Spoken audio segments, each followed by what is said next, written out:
وسلم على رسولك سيدنا محمد وعلى آله وصحبه أجمعين أما بعد. Samastha Kerala Sunni students federation മതനിരാസ വിദ്യാഭ്യാസം അനുവദിക്കില്ല എന്ന പ്രമേയവുമായി സംസ്ഥാനത്ത് 1000 കേന്ദ്രങ്ങളിൽ വിശദീകരണ പ്രഭാഷണങ്ങൾ നടത്തിക്കൊണ്ടിരിക്കുകയാണ്. കേരളത്തിന്റെ ചരിത്രത്തിൽ ഒരുപക്ഷെ പാഠപുസ്തകം പലപ്പോഴും വിവാദമായിട്ടുണ്ടെങ്കിലും ആദ്യമായി കൊണ്ടായിരിക്കും കവലകളിൽ അത് ചർച്ച ചെയ്തുകൊണ്ടിരിക്കുന്നത്. ക്ലാസ് റൂമുകളിൽ പോലും ഒരു പാഠം പഠിപ്പിക്കപ്പെടുന്നതിന് മുമ്പേ സമൂഹ സമക്ഷം അത് ചർവിടം നടത്തിക്കൊണ്ടിരിക്കുകയും ആ പാഠത്തിന്റെ ഓരോ ഭാഗങ്ങളും പോസ്റ്റ്മോർട്ടം ചെയ്തുകൊണ്ടിരിക്കുകയും ചെയ്യുന്നത് കേരളത്തിന്റെ ചരിത്രത്തിൽ ആദ്യമായിട്ടാണ് എന്നാണ് എൻ്റെ ഓർമ്മ. അത് ഒരു തരത്തിൽ ചിന്തിക്കുന്ന സന്ദർഭത്തിൽ ശുഭോദർക്കമാണ്, ശ്ലാഘനീയമാണ്. നമ്മുടെ വിദ്യാർത്ഥികൾ എന്ത് പഠിക്കുന്നു എന്നതിനെ സംബന്ധിച്ചുകൊണ്ടുള്ള ഒരു ബോധം രക്ഷിതാക്കന്മാർക്കുണ്ടാവുക എന്നതാണ് പാഠപുസ്തകം വിവാദം നൽകിയ ഏറ്റവും വലിയ സൗഭാഗ്യകരമായ ഒരു അവസ്ഥ എന്ന് എടുത്തു പറയത്തക്കതാണ്. പക്ഷേ പരിഹരിക്കപ്പെടാനുണ്ടായിരുന്ന സകലമാന സാധ്യതകളും മേഖലകളും വിസ്മരിച്ചുകൊണ്ടുള്ള ഗവൺമെന്റിന്റെ നിലപാടുകളാണ് ഇത് വീണ്ടും ചർച്ച ചെയ്യപ്പെടാൻ ഇത്തരം കവലകളിൽ നിർബന്ധിതരാകുന്നത് എന്നുള്ളത് കൊണ്ട് മറ്റൊരു മുൻധാരണയോടുകൂടി ഇതിനെ നോക്കിക്കാണേണ്ടതില്ല എന്നുകൂടി സൂചിപ്പിക്കുകയാണ്. ഏതെങ്കിലും രാഷ്ട്രീയ പാർട്ടികളോടുള്ള വിരോധത്താലോ മറ്റേതെങ്കിലും രാഷ്ട്രീയ പാർട്ടികളോടുള്ള വിധേയത്വത്താലോ അല്ല SKSSF ഈ ക്യാമ്പയിൻ നടത്തിക്കൊണ്ടിരിക്കുന്നത്. തെറ്റിദ്ധാരണകൾ ഈ സമൂഹത്തിൽ വർദ്ധിപ്പിക്കാനുള്ള ചില ശ്രമങ്ങൾ ഗൂഢമായി ചില രാഷ്ട്രീയ പ്രസ്ഥാനങ്ങൾ പോലും നടത്തിക്കൊണ്ടിരിക്കുന്നതിന്റെ ഭാഗമായിട്ടാണ് ആ തെറ്റിദ്ധാരണകൾ നീക്കിക്കൊണ്ട് എന്തുകൊണ്ടാണ് പാഠപുസ്തകത്തിനെതിരെ സമരവുമായി കൊണ്ട് മുസ്ലിം സംഘടനകൾ രംഗത്ത് വന്നത് എന്ന് സമൂഹത്തിന് ബോധ്യപ്പെടുത്തി കൊടുക്കുന്ന ബാധ്യത മാത്രമാണ് ഞങ്ങൾ നിർവഹിക്കുന്നത്. ഞാൻ ആധികാരികമായി ആമുഖമായി കൊണ്ട് എൻ്റെ പ്രിയപ്പെട്ട സുഹൃത്തുക്കളോട് സൂചിപ്പിക്കുന്നത് കേരള ഗവൺമെന്റിനോട് മാത്രമല്ല ഇന്ത്യ ഗവൺമെന്റിനോടും പ്രതിഷേധിക്കുക എന്നത് രാജ്യത്തിന്റെ പൗരന്റെ അവകാശമാണ്. ജനാധിപത്യത്തിന്റെ ഒരു പൊതുവായ പ്രക്രിയയാണ്. ജനാധിപത്യ തെരഞ്ഞെടുപ്പിൽ അധികാരത്തിൽ വന്ന ഗവൺമെന്റ് ജനവിരുദ്ധ സമീപനങ്ങൾ ഉണ്ടാകുമ്പോൾ ജനപക്ഷത്തിനു കൊണ്ട് പ്രതിഷേധം ഉണ്ടാവുക എന്നത്. അത് മതസംഘടനകളുടെ ഭാഗത്തും കൊണ്ടുണ്ടാകും, രാഷ്ട്രീയ സംഘടനകളുടെ ഭാഗത്തുനിന്ന് കൊണ്ടുണ്ടാകും, ഒരു സംഘടനാ ബന്ധമില്ലാത്ത ഒറ്റപ്പെട്ട വ്യക്തികളുടെ ഭാഗത്തുനിന്ന് കൊണ്ടുണ്ടാകും. അതവന്റെ അവകാശമാണ്. ഗവൺമെന്റിന്റെ നിലപാടുകൾക്ക് അനുകൂലമായി കൊണ്ട് നിൽക്കുന്ന പോലെ തന്നെ ഗവൺമെന്റിന്റെ നിലപാടുകളോട് പ്രതികൂലമായി കൊണ്ട് നിൽക്കുക എന്നത് ജനാധിപത്യത്തിന്റെ പൊതുവായ പ്രക്രിയയാണ്. അത് ഉൾക്കൊള്ളാൻ ഗവൺമെന്റ് തയ്യാറാകുമെങ്കിൽ അത് അസഹിഷ്ണുതയോടുകൂടി കേൾക്കുകയും വെപ്രാളപ്പെട്ടുകൊണ്ട് സകലമാന മേഖലകളിലും അതിന് ക്ഷന്തവ്യമല്ലാത്ത പ്രതികരണങ്ങൾ നടത്തുകയും ചെയ്യുക എന്നത് കേരളത്തിന്റെ ജനാധിപത്യ പ്രക്രിയയോട് യോജിച്ച ഒരു ഏർപ്പാടല്ല.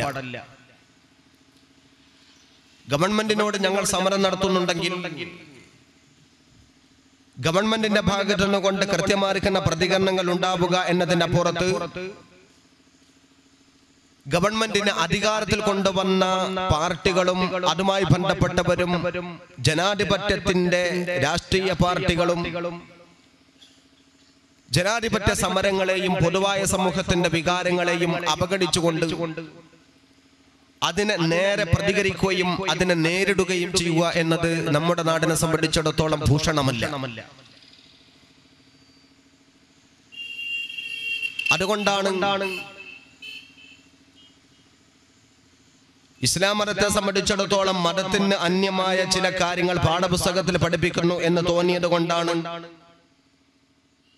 മതദർശനങ്ങളുടെ അടിസ്ഥാനത്തിൽ നിന്നുകൊണ്ട് പള്ളികളിൽ പാഠപുസ്തകത്തെ വിശദീകരിക്കാനും പാഠപുസ്തകത്തിനെതിരെ മുസ്ലിം സംഘടനകൾ നടത്തുന്ന സമരങ്ങളെ ബോധ്യപ്പെടുത്താനും മിഹ്റാബുകളും പള്ളികളും ഈ സമൂഹം ഉപയോഗപ്പെടുത്തിയത്. മതത്തിന്റെ കാര്യം പറയേണ്ടത് പള്ളികളിൽ വെച്ചുകൊണ്ട് തന്നെയാണ്. ഗവൺമെന്റിനെ വിമർശിക്കുന്നത് മുഴുവനും രാഷ്ട്രീയമാണ് എന്ന ദുർവ്യാഖ്യാനം ആദ്യമായി അത്തരക്കാർ ഉപേക്ഷിക്കണമെന്നാണ് ഞങ്ങൾക്ക് സൂചിപ്പിക്കാനുള്ളത്. ഗവൺമെന്റ് എന്ത് ചെയ്യുമ്പോഴേക്കും അത് മുഴുവനും അംഗീകരിക്കണമെന്ന് പറയുന്നത് ഒരു ജനാധിപത്യ രാജ്യത്തെ സംബന്ധിച്ചിടത്തോളം യോജ്യമല്ല. നമ്മുടെ നാട് ഏകാധിപത്യത്തിലല്ല, രാജവാഴ്ചയിലല്ല, അത് പണ്ടായി. രാജ്യത്തിന്റെ ഗവൺമെന്റ് എന്ന് പറയുന്നത് ആരൊക്കെ തെരഞ്ഞെടുപ്പിൽ വോട്ട് ചെയ്ത് അധികാരത്തിൽ കൊണ്ടുവന്നാലും തെരഞ്ഞെടുക്കപ്പെട്ടാൽ ആ ഗവൺമെന്റ് ജനങ്ങളുടെ ഗവൺമെന്റാണ്. അത് രാഷ്ട്രീയ പക്ഷക്കാരുടെ മാത്രമല്ല, മതപക്ഷക്കാരുടെയും ഗവൺമെന്റാണ്. രാജ്യത്തെ മുഴുവൻ പൗരന്റെയും ഗവൺമെന്റാണ്. സത്യപ്രതിജ്ഞ ചെയ്തുകൊണ്ട് അധികാരത്തിൽ എത്തിക്കഴിഞ്ഞാൽ അച്യുതാനന്ദനും ബേബിയും പാലോളിയും ഒക്കെ. അതുകൊണ്ട് MA ബേബിക്കും അച്യുതാനന്ദനുമെതിരെ ആരെങ്കിലും സമരം നടത്തുമ്പോൾ അത് മതപക്ഷത്തു നിന്ന് കൊണ്ടാകുമ്പോൾ അതിനെ രാഷ്ട്രീയമായി ദുർവ്യാഖ്യാനം ചെയ്യുന്നത് ശരിയല്ല. ഗവൺമെന്റിനോട് പ്രതികരിക്കുന്നതെല്ലാം രാഷ്ട്രീയമാണെന്ന് പറഞ്ഞു, പള്ളികളിൽ രാഷ്ട്രീയം പറയരുത് എന്ന് പറഞ്ഞു വിഷയത്തെ തിരിച്ചുവിടാനും മുസ്ലിം സംഘടനകളുടെ പ്രതിഷേധത്തെ രാഷ്ട്രീയമായി ദുർവ്യാഖ്യാനം ചെയ്യാനും ഒരുമ്പെടുന്ന ഏർപ്പാട് ആരുടെ ഭാഗത്തുനിന്ന് കൊണ്ടാണെങ്കിലും അത് നല്ലതല്ല. അത്തരം പ്രസ്ഥാനങ്ങൾ അവരുടെ നിലപാടിൽ നിന്നുകൊണ്ടൊരു മാറ്റമുണ്ടാകണം എന്ന് ഞങ്ങൾ സൂചിപ്പിക്കുന്നുള്ളൂ. അതിനാൽ ഈ പൊതുയോഗത്തെ രാഷ്ട്രീയ പൊതുയോഗം എന്ന മുൻധാരണ തിരുത്തി എഴുതണം കൂടി എന്ന് ഞങ്ങൾ സൂചിപ്പിക്കുകയാണ്. ഗവൺമെന്റിനോട് മാന്യമായി ഞങ്ങൾ പ്രതിഷേധിക്കും. ആ പ്രതിഷേധത്തോട് ഗവൺമെന്റിന്റെ അനുകൂലമായിരിക്കുന്ന സമീപനം ഉണ്ടാവുകയോ പ്രതികൂല സമീപനം ഉണ്ടാവുകയോ ചെയ്യാം. അതിൽ ഗവൺമെന്റിനെ സപ്പോർട്ട് ചെയ്ത പാർട്ടികൾ ഈ വിഷയത്തിൽ ഇടപെടേണ്ട കാര്യമില്ല. അവർക്ക് വേണമെങ്കിൽ പാഠപുസ്തകത്തെ ന്യായീകരിച്ചുകൊണ്ട് പ്രസംഗിക്കാം. അവർക്ക് വേണമെങ്കിൽ പാഠപുസ്തകത്തിന് അനുകൂലമായി കൊണ്ട് പ്രചരണങ്ങൾ നടത്താം. പക്ഷെ മുസ്ലിം സംഘടന പാഠപുസ്തകം നമ്മുടെ കേരളത്തിൽ പലപ്പോഴും ചർച്ചയ്ക്ക് വന്നിട്ടുണ്ട്, വിവാദമായിട്ടുണ്ട്. ഇതുപോലെ ഒരു വിവാദം ആദ്യമായി കൊണ്ടാണ്. കഴിഞ്ഞ കുറച്ച് ദിവസത്തോളമായി സകല വേദികളിലും പേജുകളിലും ഇതാണ് ചർച്ച. കഴിഞ്ഞ വർഷം ഗവൺമെന്റ് പ്രസിദ്ധീകരിച്ച പാഠ്യപദ്ധതി ചട്ടക്കൂട് KCF, കേരള കരിക്കുലം ഫ്രെയിം, 121 പേജുള്ള പാഠ്യപദ്ധതി ചട്ടക്കൂട് സെമിനാറുകളിലൂടെ ജനങ്ങളുടെ മുമ്പിൽ ചർച്ചയ്ക്ക് വേണ്ടി കൊണ്ടുവന്നപ്പോൾ പ്രതിലോമകരമായിരിക്കുന്ന ചില കാര്യങ്ങൾ അതിലുണ്ടെന്ന് പറഞ്ഞുകൊണ്ടാണ് മുസ്ലിം സമുദായവും മതപക്ഷവും പൊതുസമൂഹവും അതിനെതിരെ പ്രതികരിച്ചത്. പൊതുമേഖലാ വിദ്യാഭ്യാസങ്ങളെ തകർക്കാനുള്ള ചില ഹിഡൻ അജണ്ട ശാസ്ത്ര സാഹിത്യ പരിഷത്തിന്റെ ഭാഗത്തുകൊണ്ട് ഉണ്ട് എന്ന് KCF എന്ന് പറയുന്ന കേരള കരിക്കുലം ഫ്രെയിമിന്റെ ചട്ടക്കൂട് വായിക്കുന്ന ആർക്കും ബോധ്യപ്പെടും. ഞാനത് വിശദീകരിക്കാൻ ആഗ്രഹിക്കുന്നില്ല. ആൺകുട്ടികളെയും പെൺകുട്ടികളെയും ഇടകലർത്തിക്കൊണ്ട് ഇരുത്തണം, ലൈംഗിക വിദ്യാഭ്യാസം നടപ്പാക്കണം, സ്കൂളിന്റെ സമയം മാറ്റണം, മതനിരപേക്ഷതയ്ക്ക് അധിഷ്ഠിതമായി മതനിരാസ വിദ്യാഭ്യാസം കൊണ്ടുവരണം തുടങ്ങിയ പദപ്രയോഗങ്ങളെല്ലാം ആ ചട്ടക്കൂടിൽ ഉണ്ടായപ്പോൾ പൊതുസമൂഹം അതിനെതിരെ പ്രതികരിച്ചു. മുസ്ലിമുകൾ മാത്രമല്ല അതിനോട് പ്രതികരിച്ചത്. പൊതുമേഖലാ വിദ്യാഭ്യാസങ്ങൾ നിലനിൽക്കണമെന്നും പാവപ്പെട്ടവന്റെ വിദ്യാഭ്യാസ കേന്ദ്രങ്ങൾ നിലനിൽക്കണമെന്നും ആഗ്രഹിക്കുന്ന സകല ജനങ്ങളും അതിനെതിരെ പ്രതിഷേധിച്ചു. അവസാനം ഗവൺമെന്റ് ചർച്ചയ്ക്കിരിക്കാൻ തയ്യാറാവുകയും ആ KCF-ലെ പ്രതിലോമകരമായ കാര്യങ്ങൾ പിൻവലിക്കാൻ തീരുമാനിക്കുകയും ചെയ്തു. ഇതിന്റെ അടിസ്ഥാനത്തിൽ ജനുവരി മാസം 6-ാം തീയതി വിദ്യാഭ്യാസ വകുപ്പ് മന്ത്രി MA ബേബി മുസ്ലിം സംഘടനകളുമായി കൊണ്ട് ചർച്ച നടത്തുകയും ആ ചർച്ചയുടെ പരിണിത ഫലം എന്നോണം മതനിരാസ വിദ്യാഭ്യാസം യാതൊരു കാരണവശാലും പാഠപുസ്തകങ്ങളിൽ ഉണ്ടാകുന്നതല്ല എന്ന് ഉറപ്പു നൽകുകയും ചെയ്തു. ഉറപ്പു നൽകുക വാക്കാൽ മാത്രം പാടില്ല എന്ന് മുസ്ലിം സംഘടനകളുടെ നിർബന്ധ പ്രകാരം വിദ്യാഭ്യാസ വകുപ്പ് മന്ത്രിയും വിദ്യാഭ്യാസ ഡയറക്ടറും ഒപ്പിട്ട രേഖ മുസ്ലിം സംഘടനകൾക്ക് മുഴുവനും ഗവൺമെന്റ് എത്തിച്ചു കൊടുത്തു. ആ രേഖ നമ്മുടെ കൈവശമുണ്ട്. അതിൽ പറയുന്നതാണ് മതനിരാസ വിദ്യാഭ്യാസം ഗവൺമെന്റിന്റെ അജണ്ടയിൽ ഉണ്ടാവില്ല,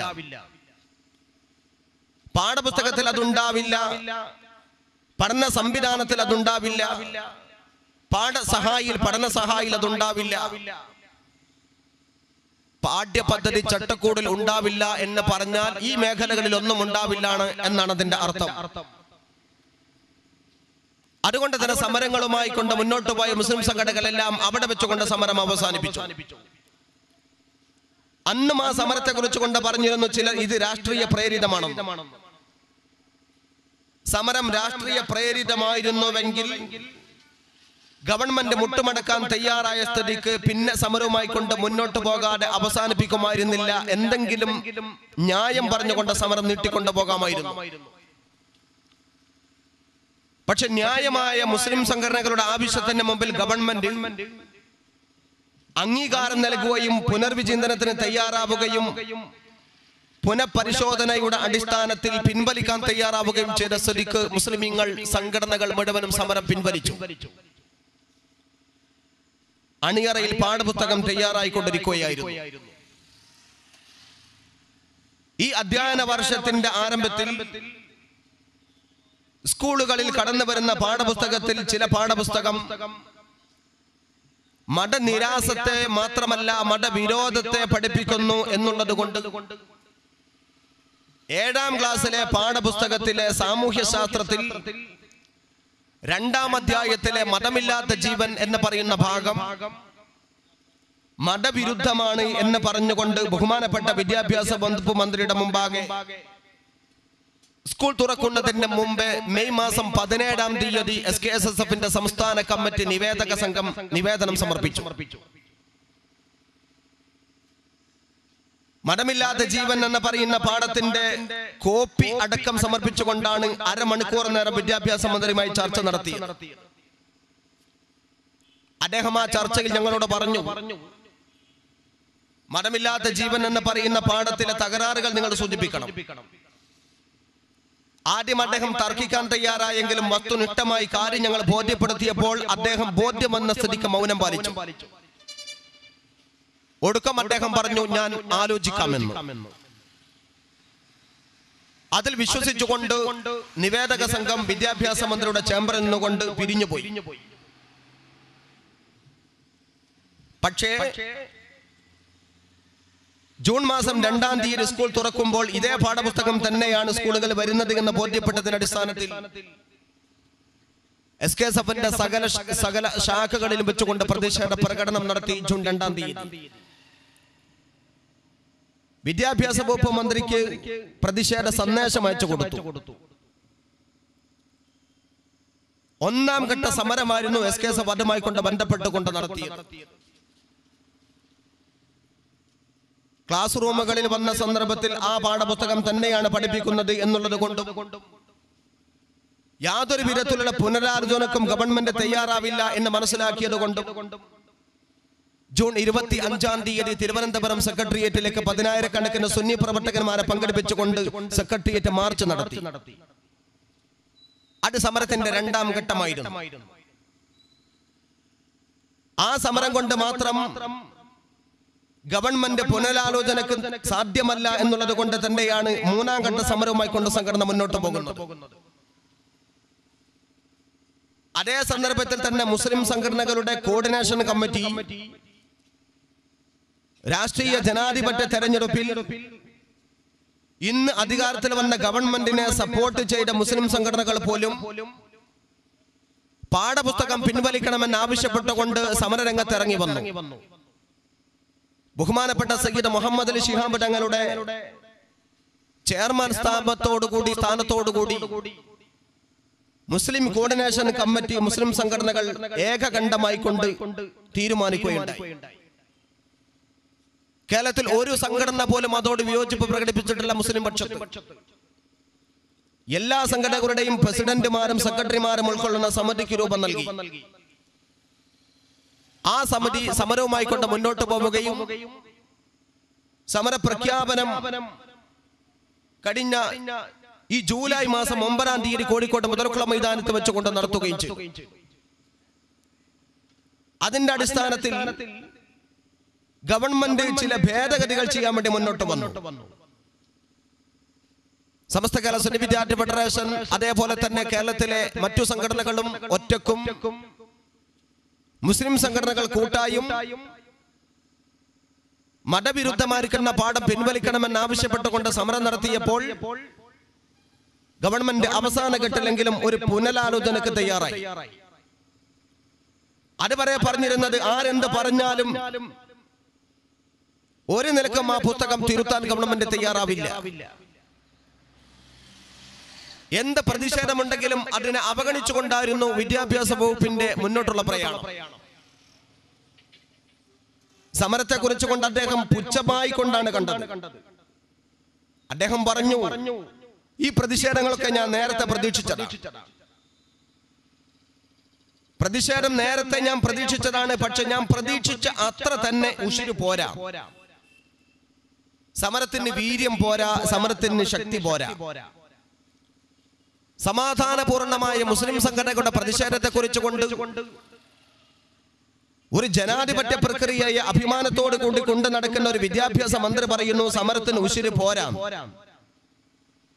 ഞങ്ങൾ സാമാന്യമായി ചോദിക്കട്ടെ പ്രിയപ്പെട്ട സഹോദരന്മാരെ, എന്താണ് സമരത്തിന്റെ ഉശിരും സമരത്തിന്റെ വീര്യവും?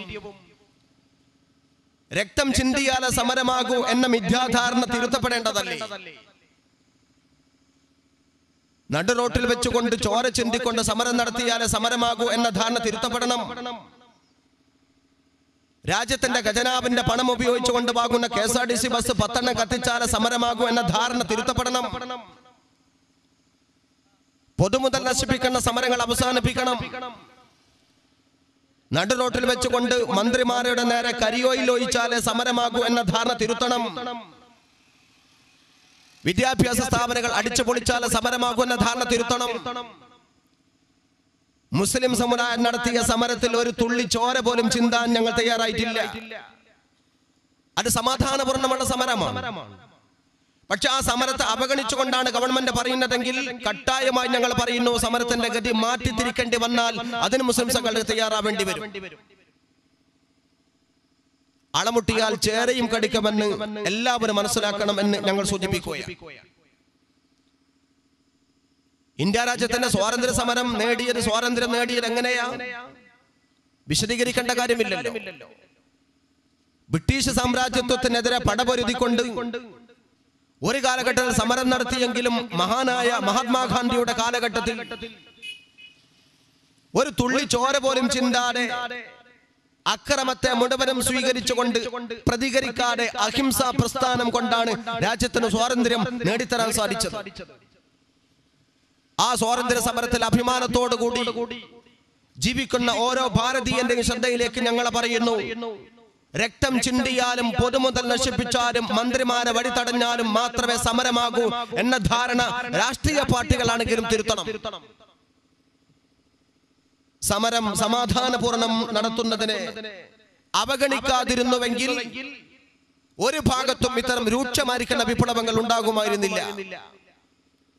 അതുകൊണ്ട് മുസ്ലിം സംഘടനകളുടെ സമാധാന സമരത്തോട് ക്രിയാത്മകമായി ഗവൺമെന്റ് പ്രതികരിക്കണമെന്നാണ് ഞങ്ങൾ ആവശ്യപ്പെട്ടത്. പക്ഷെ ഗവൺമെന്റ് പ്രതികരിച്ചു, ഞങ്ങൾക്കതിന് സന്തോഷമുണ്ട്. പക്ഷെ ആ പ്രതികരണം ചില ചെപ്പടി വിദ്യകളെ കൊണ്ട് മാത്രമായി പോയി. എന്താ വിദ്യാഭ്യാസ വകുപ്പ് മന്ത്രി പറഞ്ഞത്? തിരുത്താൻ തയ്യാറായി എന്ന് പറഞ്ഞു. ഏതാണ് തിരുത്തിയത്? പാഠ്യപദ്ധതിയിൽ പാഠപുസ്തകത്തിലെ 7ാം ക്ലാസ്സിലെ മതമില്ലാത്ത ജീവൻ എന്നതിന്റെ തലക്കെട്ട് മാറ്റി അതിന്റെ താഴ്ഭാഗത്തുള്ള ചില ഭാഗങ്ങൾ എടുത്തുകൊണ്ട് മാറ്റി. അത് ഇന്നും പാഠപുസ്തകങ്ങളിലെ പഠിപ്പിക്കുന്ന സ്കൂളുകളിലേക്ക് അതിന്റെ മെസ്സേജ് എത്തിയിട്ടില്ല, അത് മറ്റൊരു വിഷയം. അങ്ങനെ ചില കസർത്ത് നടത്തി എന്നല്ലാതെ സമൂലമായ ഒരു മാറ്റത്തിന് ഗവൺമെന്റ് തയ്യാറായിട്ടില്ല. എന്നാൽ പാഠപുസ്തകത്തിലെ ചില തിരുത്തലുകൾക്ക് ഗവൺമെന്റ് തയ്യാറായിട്ടുണ്ടെങ്കിൽ അത്രയും സന്തോഷകരമെന്ന് ഞങ്ങൾ പറയുകയാണ്. അതുകൊണ്ടാണ് ഞങ്ങൾ സമരത്തെ മറ്റൊരു നിലയിലേക്ക് കൊണ്ടുപോകാൻ നിർബന്ധിതരായി. കഴിഞ്ഞ ദിവസം തിരുവനന്തപുരം സെക്രട്ടേറിയറ്റിലേക്ക് മാർച്ച് നടത്താൻ തീരുമാനിച്ചത് അല്പം നീട്ടിവെക്കാനും പ്രതീകാത്മകമായി കൊണ്ട് നാളെ മുഴുവൻ കലക്ടറേറ്റുകളിലും മാർച്ച് നടത്താനും ധർണ നടത്താനും തീരുമാനിച്ചത് ഗവൺമെന്റ് ഈ ഒരു നിലപാടിലേക്ക് ഇറങ്ങി വന്നതുകൊണ്ടാണ്. യാതൊരു കാരണവശാലും തിരുത്തൂല എന്ന് പറഞ്ഞ ഗവൺമെന്റ് അത് തിരുത്താൻ തയ്യാറായ സ്ഥിതിക്ക് സാമാന്യമായി ശക്തമായ പ്രതിഷേധത്തിനും സമരത്തുകൊണ്ട് പിറകോട്ട് പോവുകയും വിദഗ്ധ സമിതിയുടെ അടുത്ത പഠനത്തിന് വിധേയമായി ഗവൺമെന്റ് തിരുത്തുമെന്ന സന്തോഷത്തോടു കൂടിയുള്ള പ്രതീക്ഷക്ക് സമയം കൊടുക്കുകയും ചെയ്യുക എന്നത് ആരുടെ ഭാഗത്തു കൊണ്ടും ഉണ്ടാവേണ്ട ഒരു മാന്യതയാണ്. അതുകൊണ്ട് ഞങ്ങൾ ശക്തമായ സമരം തിരുവനന്തപുരം സെക്രട്ടേറിയറ്റ് മാർച്ച് നിർത്തിവെച്ചു. ഒരു മാസക്കാലം ഗവൺമെന്റിന് അവധി കൊടുത്തതാണ്. അതുകൊണ്ട് തന്നെ മറ്റുള്ള കാര്യങ്ങളെ കുറിച്ചും ഗവൺമെന്റ് ക്രിയാത്മകമായി പ്രതികരിക്കാൻ നമ്മൾ പ്രതീക്ഷിക്കാം. പക്ഷെ ഗവൺമെന്റിന്റെ ഭാഗത്തുനിന്ന് കൊണ്ട് ഇപ്പോഴെങ്കിലും ചില മർക്കടമുട്ടുകൾ ഒഴിവാക്കിയ സമീപനം ഉണ്ടാകുന്നുണ്ടെങ്കിൽ പോലും പാഠപുസ്തകത്തിന്റെ വിവാദമുണ്ടാക്കിയത് മതമൗലികവാദികളാണെന്നും അത് രാഷ്ട്രീയപരമായ കാര്യത്തിന് വേണ്ടിയാണെന്നുള്ള തെറ്റായ പ്രചരണം ശാസ്ത്ര സാഹിത്യ പരിഷത്തിന്റെ ഭാഗത്തു നിന്നുകൊണ്ടും ചില രാഷ്ട്രീയ സംഘടനകളുടെ വേദികൾ വെച്ചുകൊണ്ടും കേൾക്കാൻ സാധിച്ചത് കൊണ്ടാണ് SKSSF കവലകളിൽ 1000 പൊതുയോഗങ്ങൾ സംഘടിപ്പിക്കാൻ നിർബന്ധിതരായിട്ടുള്ളത്. ഗവൺമെന്റ് മതമൗലികവാദികളെ മുട്ടുമടക്കി, മതമൗലികവാദികളുടെ മുമ്പിൽ മുട്ടുമടക്കി എന്ന് പോലും പറഞ്ഞുകൊണ്ട് ഗവൺമെന്റിനോട് നേരെ കയർക്കാൻ പോലും ശാസ്ത്ര സാഹിത്യ പരിഷത്തിന്റെ ചില ആളുകൾ തയ്യാറായിട്ടുണ്ട്. യുക്തിവാദി സംഘടനകളും ആ കാര്യത്തിൽ മുന്നോട്ട് വന്നിട്ടുണ്ട്. അതുകൊണ്ട് ഞങ്ങൾ അവരോടുകൂടി സൂചിപ്പിക്കുന്നു, എന്തുകൊണ്ടായിരുന്നു ഞങ്ങൾ ഈ പാഠപുസ്തകത്തെ എതിർത്തുകൊണ്ടിരുന്നത് എന്ന് വിശദീകരിക്കാൻ ഞങ്ങൾ നിർബന്ധിതരാണ്. ഞങ്ങൾ മതമൗലികവാദികളാണെന്ന് പറഞ്ഞുകൊണ്ട് നിങ്ങൾ പരിഹസിക്കാറുണ്ട്, ആക്ഷേപിക്കാറുണ്ട്. ഞങ്ങൾ അത് അപ്പടി സ്വീകരിക്കുന്നു. ഞങ്ങൾ നമ്പർ 1 മതമൗലികവാദികൾ തന്നെയാണ്. മതമൗലികവാദം എന്ന് പറഞ്ഞാൽ എന്താണ് സുഹൃത്തെ? മതത്തിന്റെ മൗലിക കാര്യങ്ങൾക്ക് വേണ്ടി വാദിക്കലാണെങ്കിൽ ഞങ്ങൾ മതമൗലികവാദിയാണ്. അല്ലാഹു സുബ്ഹാനഹു വ തആല ഒരുവനാണ് എന്ന് പറയുന്നത് മതത്തിന്റെ മൗലിക തത്വമാണ്. 5 നേരം നിസ്കരിക്കണമെന്ന് പറയുന്നത് മതത്തിന്റെ മൗലിക തത്വമാണ്. റമളാൻ മാസത്തിൽ നോമ്പ് നോൽക്കണമെന്ന് പറയുന്നത് മതത്തിന്റെ മൗലിക തത്വമാണ്. അല്ലാഹു ഇല്ല എന്ന് പറയുന്നതും മതം വേണ്ട എന്ന് പറയുന്നതും തിരസ്കരിക്കപ്പെടണമെന്ന് പറയുന്നത് മതത്തിന്റെ മൗലിക തത്വമാണ്. അതാണ് മതമൗലികവാദമെങ്കിൽ ഞങ്ങൾ നമ്പർ 1 മതമൗലികവാദികളാണ്. അതല്ല അന്യമതങ്ങളോട് അസഹിഷ്ണുതയോടെ പെരുമാറണം എന്നതാണ് മതമൗലികവാദികളാണെങ്കിൽ അതുമായി ഞങ്ങൾക്ക് നോ കോംപ്രമൈസ്. ആ മതമൗലികവാദത്തോട് ഞങ്ങൾ ഇല്ല. മതമൗലികവാദികൾ പ്രശ്നങ്ങൾ ഉണ്ടാക്കാനും രാഷ്ട്രീയ ലക്ഷ്യം വെച്ചുകൊണ്ടാണ് പാഠപുസ്തകം വിവാദമാക്കിയതും എന്നുള്ള ധാരണക്ക് തിരുത്തലുകൾ ആവശ്യമാണ് എന്നുള്ളത് കൊണ്ടാണ് ഞങ്ങൾ ഈ പ്രസ്ഥാനത്തെ അതിന്റെ പ്രധാനപ്പെട്ട സമയം മറ്റു സംഘടനാ പ്രവർത്തനത്തിന് മാറ്റിവെക്കുന്നതിന്റെ പകരം ഇത് വിശദീകരിക്കാൻ വേണ്ടി തയ്യാറായി. 7ാം ക്ലാസ്സിലെ പാഠപുസ്തകം സാമൂഹ്യ ശാസ്ത്രം. ആ സാമൂഹ്യ ശാസ്ത്രത്തിൽ 1ഉം 2ഉം അധ്യായങ്ങളാണ് ഏറ്റവും കൂടുതൽ വിവാദമായിട്ടുള്ളത്. 2ാമത്തെ അധ്യായം മതവിരോധത്തെയാണ് പഠിപ്പിക്കുന്നതെങ്കിൽ 1ാം അധ്യായം കമ്മ്യൂണിസത്തെയാണ് പരിചയപ്പെടുത്തുന്നത്. ഇത് രണ്ടും രാജ്യത്തിന്റെ ഖജനാവിന്റെ പണം ഉപയോഗിച്ചുകൊണ്ട് വേണ്ടിയിരുന്നില്ല എന്ന് ഞങ്ങൾ സൂചിപ്പിക്കുകയാണ്. 2ാം അധ്യായമാണ് ഞാൻ ആദ്യമായി കൊണ്ട് വിശദീകരിക്കുന്നത്. ഈ പാഠപുസ്തകത്തിൽ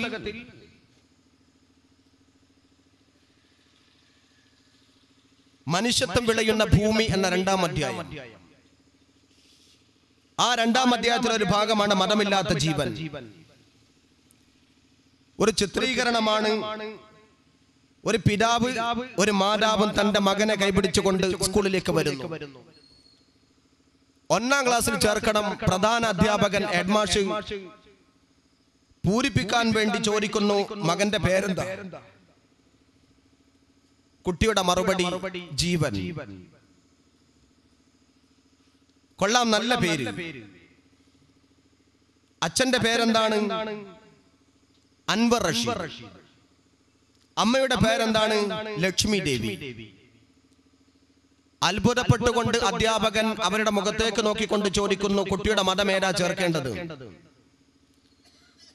കുട്ടിയുടെ മതം ഏതാണ് ചേർക്കേണ്ടത് എന്ന അധ്യാപകന്റെ ചോദ്യത്തിന്റെ മറുപടി ഏത് നിലയിലാകും എന്നതിനെ സംബന്ധിച്ചുകൊണ്ടാണ് നമുക്ക് തർക്കം.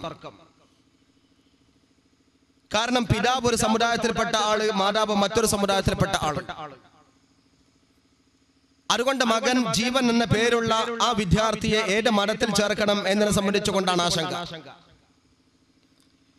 ഞങ്ങൾ ചോദിക്കട്ടെ, ഈ പാഠപുസ്തകത്തെ ന്യായീകരിക്കുന്നവർ, കവലകൾ തോറും ഫ്ലെക്സ് ബോർഡ് ഉയർത്തുന്നവർ, ഇതോ മതവിരോധം എന്ന് പറഞ്ഞുകൊണ്ട് നടക്കുന്നവർ, അത്തരം സഹോദരന്മാരോട് ഞങ്ങൾ ചോദിക്കുന്നു, ഇത് മതനിരപേക്ഷതയാണോ സുഹൃത്തെ?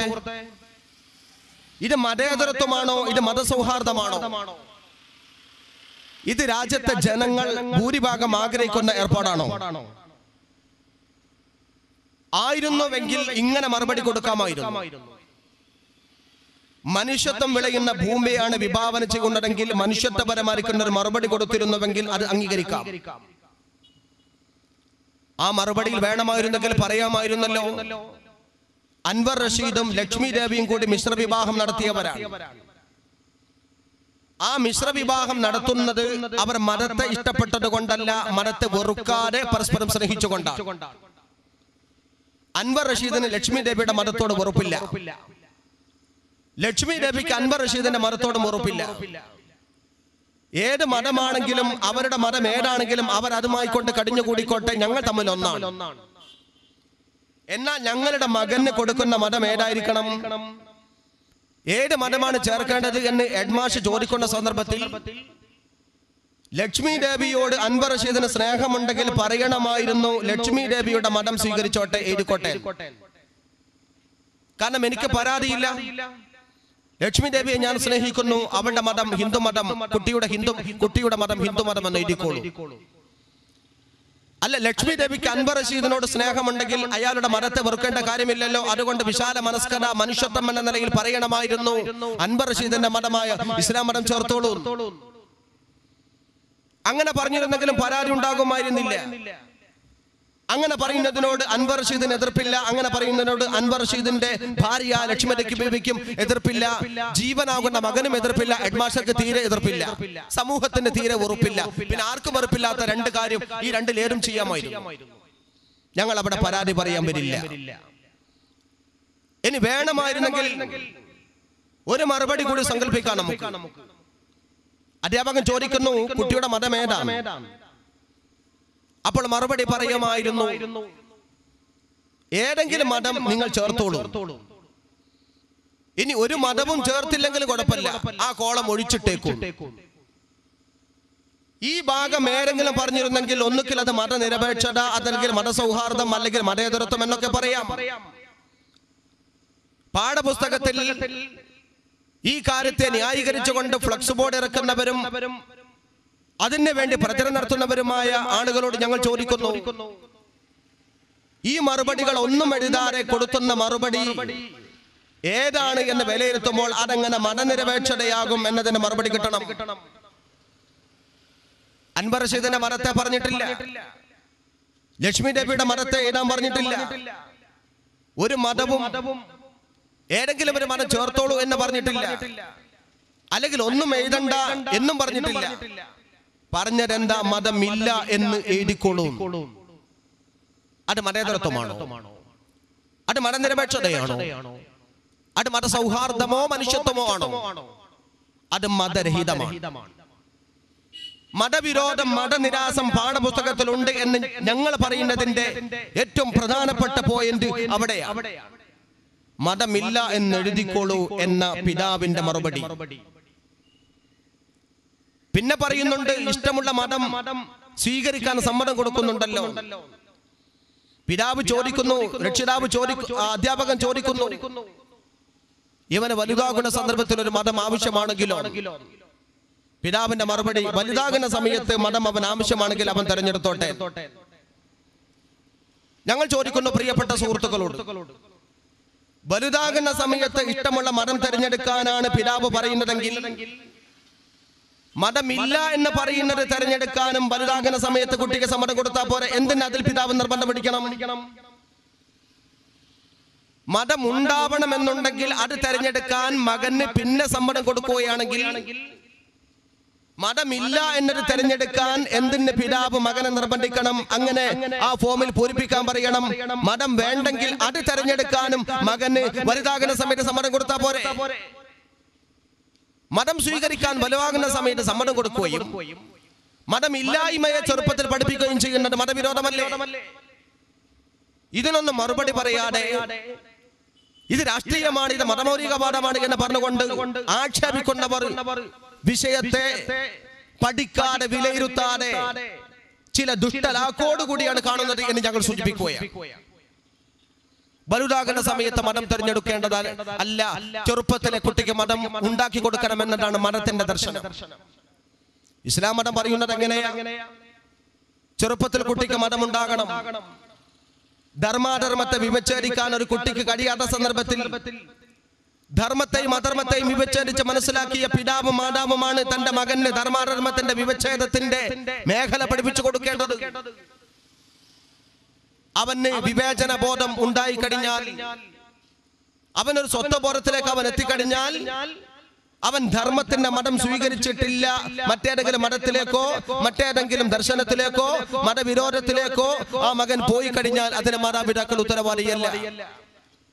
പക്ഷെ ചെറുപ്പത്തിൽ അവന് പഠിപ്പിച്ചു കൊടുക്കേണ്ടത് മാതാവും പിതാവുമാണ് എന്ന് ഇസ്ലാം പഠിപ്പിക്കുന്നു, ഹിന്ദു മതം പഠിപ്പിക്കുന്നു, ക്രിസ്തു മതം പഠിപ്പിക്കുന്നു, ഭഗവത്ഗീത അങ്ങനെ പറയുന്നു, ബൈബിൾ അങ്ങനെ പഠിപ്പിക്കുന്നു.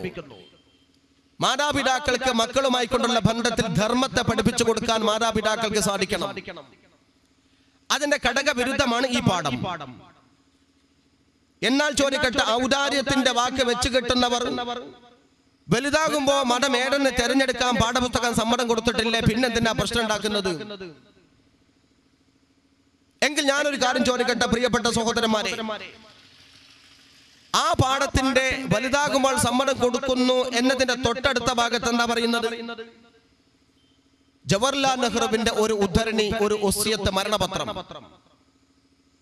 ജവഹർലാൽ നെഹ്റുവിനോടുള്ള ഇഷ്ടം കൊണ്ടല്ല, നെഹ്റു ഒരു ദൈവവിശ്വാസിയല്ല, പക്ഷേ നെഹ്റുവിനെ ദൈവവിരോധിയായും മതവിരോധിയായുമാണ് ആ പുസ്തകത്തിന്റെ വ്യംഗ്യമായ സമർത്ഥനം.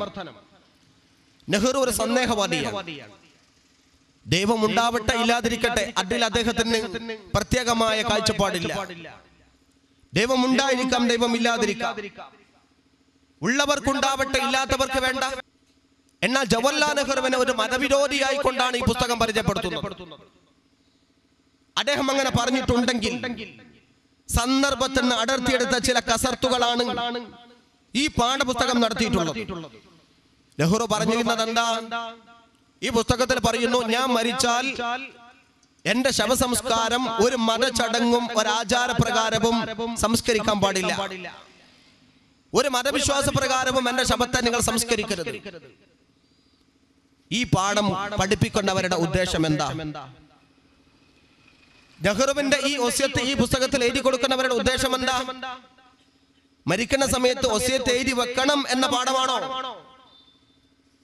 ജവഹർലാൽ നെഹ്റു എന്ന് പറഞ്ഞ ആള് മരിക്കുന്ന സമയത്തും കാര്യബോധം ഉണ്ടായിരുന്നു എന്ന് പഠിപ്പിക്കാനാണോ?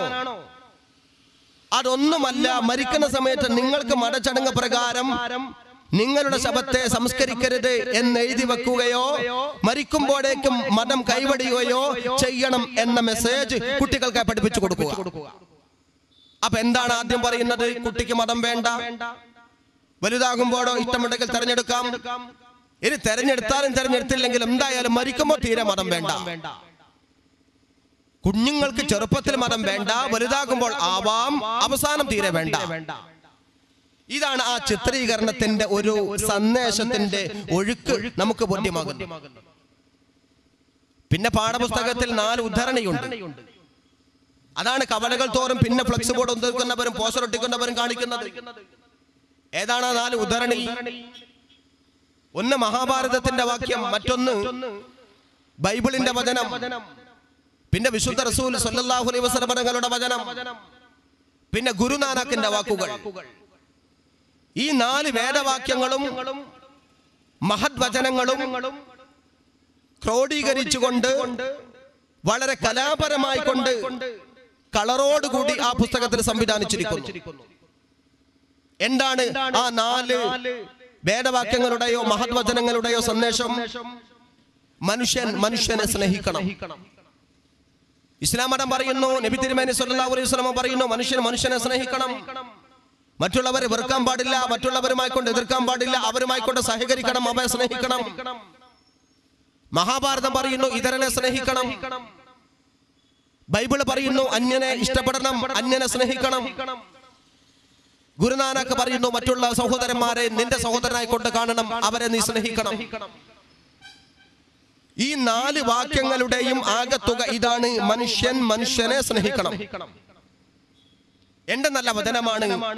മരത്തോട് എത്ര നല്ല കാഴ്ചപ്പാടാണ് ഈ പുസ്തകം കൊടുത്തിട്ടുള്ളത്. മരത്തിന്റെ മൗലിക തത്വമാണല്ലോ സ്നേഹം.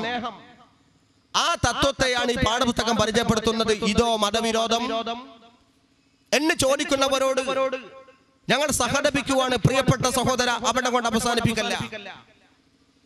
ആ 4 വാക്യം കൊടുത്താൽ പിന്നെ ഉദ്ദേശിക്കുന്നത് എന്താ? സ്നേഹിക്കണം, സ്നേഹിക്കണം, സ്നേഹിക്കണം, സ്നേഹിക്കണം. എന്താ സ്നേഹം? അടുത്തൊരു പെട്ടിക്കോളത്തിൽ വലിയൊരു പാഠം കൊടുക്കുന്നു, ആഘോഷങ്ങളുടെ നാട് എന്ന ഹെഡിങ്ങിൽ. എന്താണ് ആഘോഷങ്ങളുടെ നാട്? ആൻഡമാൻ നിക്കോബാർ ദ്വീപിൽ സാർവത്രികമായി നടക്കുന്ന ഒരു സംസ്കാരം. ഒരു വീട്ടിലെ 4 പെൺകുട്ടികളെ 4 സമുദായക്കാർ സ്നേഹിച്ച് വിവാഹം ചെയ്ത് കൊണ്ടുപോയി. അഥവാ മതം പറയുന്ന മനുഷ്യ സ്നേഹം ഇതര സമുദായത്തിൽപ്പെട്ടവരെ വിവാഹം ചെയ്യണമെന്ന് പഠിപ്പിക്കലാണ്. ഇത് സാർവത്രികമായി കൊണ്ട് ആൻഡമാൻ നിക്കോബാർ ദ്വീപുകളിൽ കണ്ടുകൊണ്ടിരിക്കുന്നു. അത് നമ്മുടെ കുട്ടികളും പകർത്തണം എന്നല്ലേ പറഞ്ഞതിന്റെ അർത്ഥം? എന്താ തെളിവ്? നബി പറഞ്ഞു സ്നേഹിക്കണം. ഇന്തോ നിനക്കെന്താ തെളിവ്? മഹാഭാരതം പറഞ്ഞു സ്നേഹിക്കണം. ക്രിസ്ത്യാനി നിന്റെ തെളിവ് എന്താണ്? ബൈബിള് പറഞ്ഞു സ്നേഹിക്കണം. സിഖ് സമുദായത്തിൽപ്പെട്ടവർക്ക് നിങ്ങൾക്ക് എന്താ തെളിവ്? ഗുരുനാനക്ക് പറഞ്ഞു സ്നേഹിക്കണം. പിന്നെന്താ നിങ്ങൾക്ക് ക്രിസ്ത്യാനി പെൺകുട്ടികളെ മുസ്ലിം സഹോദരന്മാർ വിവാഹം ചെയ്താൽ, മുസ്ലിം പെൺകുട്ടികളെ ഹിന്ദു സഹോദരന്മാർക്ക് വിവാഹം ചെയ്തു കൊടുത്താൽ മതം തന്നെ പറയുന്നു സ്നേഹിക്കണമെന്ന്. പിന്നെ എന്തുകൊണ്ടാണ് നിങ്ങൾ കന്യാസമുദായക്കാരപ്പെട്ട വിവാഹം ചെയ്താൽ മതത്തിന്റെ വചനങ്ങളെ സന്ദർഭത്തിൽ നിന്ന് അടർത്തിയെടുത്തുകൊണ്ട് മതത്തിന്റെ സ്നേഹത്തെ മിശ്രവിവാഹത്തിന് വേണ്ടി ഉപയോഗപ്പെടുത്തുന്ന, മതത്തെ വ്യഭിചരിക്കുന്ന ഏർപ്പാട്? മതത്തെ സ്നേഹിച്ചുകൊണ്ടല്ല, മതത്തിന്റെ ദർശനങ്ങളെ നന്നായി അവതരിപ്പിച്ചുകൊണ്ടല്ല, മതത്തിന്റെ നല്ല ദർശനങ്ങളെ ഒരു ചീത്ത പ്രക്രിയക്ക് അനുകൂലമാക്കി തീർക്കുന്ന ഒരു കപട നാടകമാണ് ഇവിടെ പരിഷത്തുകാരന്റെ സപ്പോർട്ടോടുകൂടി ഗവൺമെന്റ് നടത്തിയിട്ടുള്ളത്. അതുകൊണ്ടാണ് അതിനോട് ഞങ്ങൾ വിയോജിക്കുന്നത്. ഞാൻ ആവർത്തിച്ചു ചോദിക്കുന്നു, ഒന്നാമതായി ആൻഡമാൻ നിക്കോബാർ ദ്വീപിൽ അങ്ങനെ ഒരു ഏർപ്പാടുണ്ടോ? ആൻഡമാനിൽ ഞങ്ങൾ പോയിട്ടുണ്ട്. ആൻഡമാൻ നിക്കോബാർ ദ്വീപിൽ സാർവത്രികമായി അങ്ങനെ ഒരു ആചാരമില്ല, അങ്ങനെ ഒരു സമ്പ്രദായമില്ല. ഏതെങ്കിലും ഒറ്റപ്പെട്ട ചില വീടുകളിൽ ഇല്ല എന്നല്ല, ഉണ്ടാവാം. അതിനെന്തിനാ ആൻഡമാനിലേക്ക് പോകുന്നത്? കേരളത്തിൽ പോരെ? കേരളത്തിലുണ്ട് അങ്ങനത്തെ ഏർപ്പാട്. അതിന് ആൻഡമാൻ ദ്വീപ് തെളിവാക്കേണ്ട കൂട്ടരെ കേരളത്തിൽ തന്നെ ഉണ്ടല്ലോ. ആൻഡമാൻ ദ്വീപിനെ നിങ്ങൾ തെളിവായി ഉദ്ധരിക്കുന്നത് സാർവത്രികമായി ആൻഡമാൻ ദ്വീപിൽ നടക്കുന്നുണ്ട് എന്ന് പറഞ്ഞുകൊണ്ടാണ്. അങ്ങനെ ഒരു സാർവത്രിക ഏർപ്പാട് ആൻഡമാൻ ദ്വീപിൽ ഇല്ല. ഇനി ഉണ്ടെങ്കിൽ തന്നെ നമ്മൾ എന്തിനു സ്വീകരിക്കണം? ആൻഡമാൻ ദ്വീപിൽ സാർവത്രികമായി നടക്കുന്ന വേറൊരു ഏർപ്പാടുണ്ട്. അറിയുമോ അത് എന്താണെന്ന്? അവിടുത്തെ അടിസ്ഥാന വർഗത്തിന്റെ സംസ്കാരമാണത്. ആൻഡമാൻ ദ്വീപിൽ നിന്ന് കാണുന്ന ജനങ്ങളിൽ ഭൂരിഭാഗവും ജർവകളാണ്. അത് കാണാൻ ടൗണിൽ കാണില്ല, റോട്ടിൽ കാണില്ല. കാട്ടുപ്രദേശങ്ങളിലും കുഗ്രാമങ്ങളിലും അവർ കടിഞ്ഞുകൂടും. അതാണ് അവിടുത്തെ അടിസ്ഥാന വർഗം, അതാണ് അവിടുത്തെ മണ്ണിന്റെ മക്കൾ, അതാണ് അവിടുത്തെ സംസ്കാരത്തിന്റെ ആദിമ സമൂഹം. ആ സമൂഹമാണ് ജർബകൾ എന്ന് പറയുന്നവർ. ബാക്കിയുള്ളവർക്ക് തന്നെ അവിടെ കുടിയേറി പാർത്തവരോ നാട് കടത്തപ്പെട്ടവരോ ആണ്.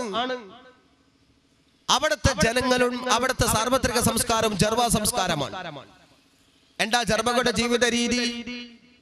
ഒരു നൂൽബന്ധം പോലും ശരീരത്തിൽ ഉണ്ടാവില്ല. ആദിവാസികളായിക്കൊണ്ട് ആണുങ്ങളും പെണ്ണുങ്ങളും ഉണ്ടുമുണ്ടയച്ചുകൊണ്ട് റോട്ടിലൂടെയും കാട്ടിലൂടെയും നടന്നു പോകും. ആ സംസ്കാരത്തെ കുറിച്ച് കൊണ്ടാണ് അവർക്ക് പറയാനുള്ളത്. അവർക്ക് മറ്റൊന്നും അറിയില്ല. കായ്കനികൾ തിന്നുകൊണ്ടും തോട്ടിൽ മീൻ വേട്ടയാടി പിടിച്ചുകൊണ്ട് ചുട്ടു തിന്നുകൊണ്ട് കടിഞ്ഞുകൂടുന്നവരാണ് അവർ. അതാണ് ആൻഡമാൻ ദ്വീപിന്റെ സാർവത്രികമായിരിക്കുന്ന സംസ്കാരം. അതവിടുത്തെ ജനങ്ങളുടെ പൗരാണികമായ നാഗരികതയാണ്. ആൻഡമാൻ ദ്വീപിന്റെ സാർവത്രിക സംസ്കാരം പിന്തുടരണമെന്ന് പറഞ്ഞുകൊണ്ട് മിശ്ര വിവാഹത്തിന് തെളിവായി ഉദ്ധരിക്കുന്ന പാഠപുസ്തക രചയിതാക്കളോടും ആ പുസ്തകത്തെ പിന്തുണക്കുന്നവരോടും അതിനു വേണ്ടി വാഗ്വാദം നടത്തുന്നവരോടും ചോദിക്കട്ടെ, ആൻഡമാൻ ദ്വീപിലെ ജർവകളുടെ സംസ്കാരം പിന്തുടരണമെന്ന് പറയാൻ നിങ്ങൾക്ക് സാധിക്കുമോ? അങ്ങനെയാണെങ്കിൽ മക്കളോട് ഉടുമുണ്ടയിച്ച് നടക്കാൻ പറ. അതാണോ സംസ്കാരം സ്വീകരിക്കേണ്ടത്? ജർവകളുടെ സംസ്കാരം സ്വീകരിക്കപ്പെടണമായിരുന്നു. ആൻഡമാനിലെ സാർവത്രിക സംസ്കാരം സ്വീകരിക്കണമെങ്കിൽ. ഇനി വാദത്തിന് വേണ്ടി സമ്മതിച്ചാൽ തന്നെ അങ്ങനെ ഒരു സംസ്കാരം, മിശ്ര വിവാഹ സംസ്കാരം അവിടെ നടക്കുന്നുണ്ടെങ്കിൽ അതെന്തിനാ കേരളീയർ സ്വീകരിക്കണമെന്ന് പറയുന്നത്? കേരളം ആൻഡമാൻ ദ്വീപിന്റെ സംസ്കാരത്തെ അല്ലല്ലോ സ്വീകരിക്കേണ്ടത്. കേരളത്തിന് ഒരു സ്വത്വമില്ലേ? കേരളത്തിന് ഒരു ഐഡന്റിറ്റി ഇല്ലേ? അതിന് പൗരാണികതയില്ലേ? അതിന് പൈതൃകമില്ലേ? അതിന് പാരമ്പര്യമില്ലേ? പരമ്പരാഗതമായി കൊണ്ട് കിട്ടിയ രാജ്യത്തിന്റെ സംസ്കാരമില്ലേ? ആ സംസ്കാരത്തിൽ കാണിച്ചതാ നീ. ഒറ്റപ്പെട്ടതല്ലാതെ ഈ ഒരു സംസ്കാരം ഒരു കുടുംബത്തിലെ 4-3 പെൺകുട്ടികളെ ഇതര സമുദായത്തിലേക്ക് വിവാഹം ചെയ്തു കൊണ്ടുപോകുന്നത് ഗുണകരമാണോ സുഹൃത്തെ? മിശ്ര വിവാഹം അപകടമല്ലേ സമൂഹത്തിൽ ഉണ്ടാക്കി തീർക്കുന്നത്?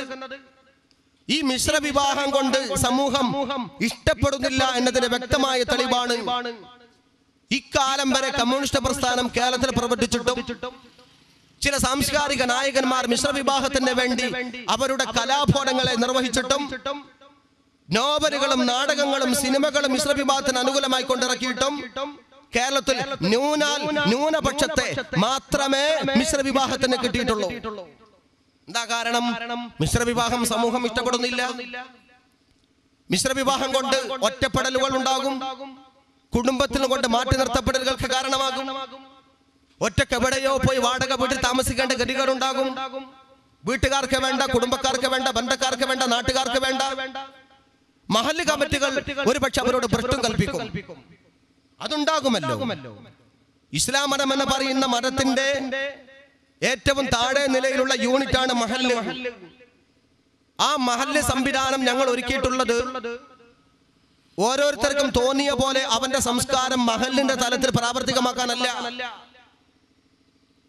മഹല്ല് എന്ന് പറയുമ്പോൾ ഇസ്ലാമിന്റെ തത്വസംഹിതകൾ ക്രിയാത്മകമായി കൊണ്ട് കൃത്യമായി കൊണ്ട് പാലിച്ചിരിക്കണം. അതിനാണ് ഞങ്ങൾ പരിസംഖ്യ കൊടുത്തുകൊണ്ട് ദീനിന്റെ കാര്യം പറഞ്ഞു തരാൻ വേണ്ടിയാണ് പള്ളി മെമ്പറുകളിലും മെഹ്റാബുകളിലും പള്ളികളിലും ഉസ്താദുമാരെ നിയമിച്ചിട്ടുള്ളത്. അതിനാണ് ജനാധിപത്യപരമായി കൊണ്ട് തെരഞ്ഞെടുപ്പ് നടത്തിക്കൊണ്ട് പള്ളി കമ്മിറ്റിയെ ഞങ്ങൾ അധികാരപ്പെടുത്തിയിട്ടുള്ളത്. അതിനാണ് അഹ്ലുൽ ഹല്ലി വൽ അഖദി ബൈഅത്ത് ചെയ്ത ഖാലിമാരെ നിയമിച്ചിട്ടുള്ളത്. അവർ മതം പറഞ്ഞു തരും. ആ മതത്തിന്റെ ഏറ്റവും താഴെത്തട്ടിലുള്ള യൂണിറ്റാണ് മഹല്ല്. മഹല്ലിൽ മതമാണ് പഠിപ്പിക്കേണ്ടത്. ആ മതം പഠിപ്പിക്കാനുള്ള സംവിധാനത്തിന്റെ അപ്പുറത്ത് ഭരണഘടനയ്ക്ക് വിരുദ്ധമായി കൊണ്ട് മഹല്ലിൽ അംഗത്വം നേടിയ ഏതെങ്കിലും ഒരു പൗരനോ ഒരു കുടുംബത്തിലെ പൗരന്മാരോ ചെയ്താൽ നടപടിക്ക് അവർ വിധേയരാണ്. അതുകൊണ്ട് മിശ്ര വിവാഹം എന്ന് പറയുന്നത് മഹല്ലിന്റെ തത്വങ്ങൾക്ക് യോജ്യമല്ല. ഞങ്ങളോട് യോജിക്കുന്നില്ല. ഞങ്ങളുടെ തത്വം പഠിക്കാൻ വേണ്ടിയും പഠിപ്പിക്കാൻ വേണ്ടിയും മഹല്ലുണ്ടാക്കിയത്. അത് ഭരണഘടന തന്ന സമ്മതമാണ്. അത് രാജ്യത്തിന്റെ അവകാശമാണ്. അത് ഒരുത്തന്റെയും ഔദാര്യമല്ല. അത് സ്വാതന്ത്ര്യം കിട്ടിയപ്പോഴേ ഞങ്ങൾക്ക് കിട്ടിയിട്ടുണ്ട്. എല്ലാ മതത്തിനും കിട്ടിയിട്ടുണ്ട് ആ മഹല്ല് സംവിധാനം. അതുപോലെ തന്നെ മറ്റു മതങ്ങൾക്ക് അവരുടേതായിരിക്കുന്ന കാര്യങ്ങൾ നിർവഹിക്കാൻ. ഇത് മഹല്ല് തലത്തിൽ നിർവഹിക്കുന്ന സമയത്ത് ഒരു മഹല്ലിലെ ഒരു കുടുംബത്തിലെ ഒരു മുസ്ലിം ചെറുപ്പക്കാരൻ അന്യ സമുദായത്തിൽപ്പെട്ട പെൺകുട്ടിയെ വിവാഹം ചെയ്തു കൊണ്ടുവന്നാൽ അവൻ മഹല്ലിന്റെ ഭരണഘടനയ്ക്ക് വിരുദ്ധം പ്രവർത്തിച്ചു. ആ വിരുദ്ധം പ്രവർത്തിച്ചു എന്നുള്ളത് കൊണ്ട് മഹല്ല് നടപടിയെടുക്കും. എന്താ നടപടി? അവനെ മഹല്ലിന്റെ നിയമാവലിക്ക് അപ്പുറത്ത് നിർത്തും. അല്ലാതെ അവന് നേരെ പിക്കാസ് എടുത്തുകൊണ്ട് ബോംബുണ്ടാക്കിക്കൊണ്ട് കത്തിരാട്ടിയം ഉണ്ടാക്കിക്കൊണ്ട് പ്രശ്നമുണ്ടാക്കാൻ ഞങ്ങൾ പോകാറില്ല. അത് ചില തീവ്രവാദികളുടെ ഏർപ്പാടാണ്. അതിന് മല്ലി സംവിധാനമില്ല. അവനെ കൈകാര്യം ചെയ്യാൻ മഹല് പോകില്ല. അവനും ഞങ്ങളും തമ്മിൽ ഒരു ബന്ധവുമില്ല. എന്താണ് ബന്ധമില്ലായ്മ? അവന്റെ പരിസംഖ്യ ഞങ്ങൾക്ക് വേണ്ട. ഞങ്ങളുടെ പള്ളികളിലും മദ്രസകളിലും അവന്റെ കുട്ടികളെ പഠിപ്പിക്കാൻ പറ്റൂല. അതേപോലെ തന്നെ അവന്റെ വീട്ടിൽ നിക്കാഹ് നടന്നാൽ ആ നിക്കാഹിൽ ഞങ്ങളുടെ കാലിയെ പങ്കെടുപ്പിക്കൂല. അതാണ് ഒരു പക്ഷേ നിങ്ങൾ പറയുന്ന പോലെ ഭ്രഷ്ട്. അത് മഹല്ല് തരത്തിലുണ്ടാകാറുണ്ട്. അങ്ങനെ ഏതെങ്കിലും മഹല്ലിൽ ഭ്രഷ്ട് കൽപ്പിച്ചാലോ മഹല്ലിന്റെ നിയമാവലിക്ക് അകത്ത് നിൽക്കാതെ തോന്നിയ പോലെ ആരെങ്കിലും പ്രവർത്തിക്കുകയോ ചെയ്താൽ അവരെ മഹല്ലിനെ പുറത്താക്കുമ്പോൾ കൈരളി ചാനൽക്കാരൻ തന്റെ റഡാർ കൊണ്ട് വരാറുണ്ട്. നിനക്കെന്താ മനുഷ്യ അവകാശം ലംഘിച്ചോ? അതിനുവേണ്ടി സ്റ്റുഡിയോയിൽ കൊണ്ടുപോയി ഇരുത്തിച്ചുകൊണ്ട് അതിനായിക്കൊണ്ട് ചർച്ചകൾ നടത്താറുണ്ട്. ദേശാഭിമാനിക്കാരൻ പിന്നെ എഡിറ്റോറിയൽ നിർത്താൻ വരാറുണ്ട്.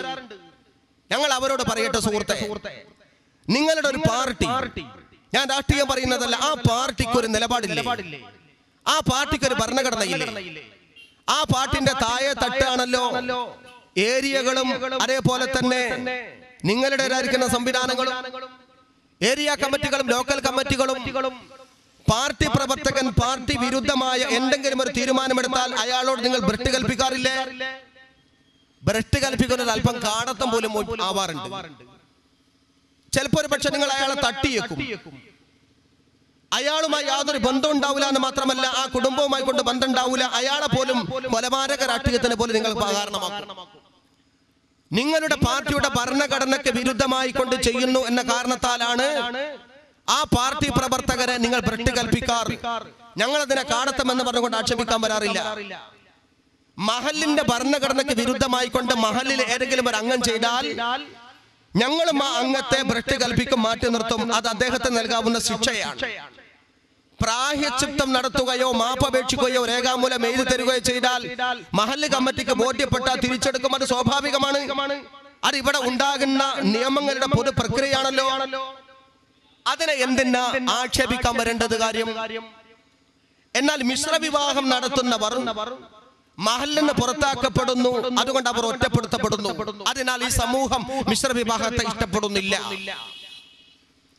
കുടുംബത്തിൽ നിന്ന് ഒറ്റപ്പെടുന്നു, അതുകൊണ്ട് ആ മിശ്ര വിവാഹം പ്രോത്സാഹിപ്പിക്കപ്പെടാറില്ല. മിശ്ര വിവാഹം കൊണ്ട് ഇവിടെ ഉണ്ടായിത്തീരുന്ന ഏർപ്പാട് എന്താണെന്നറിയോ?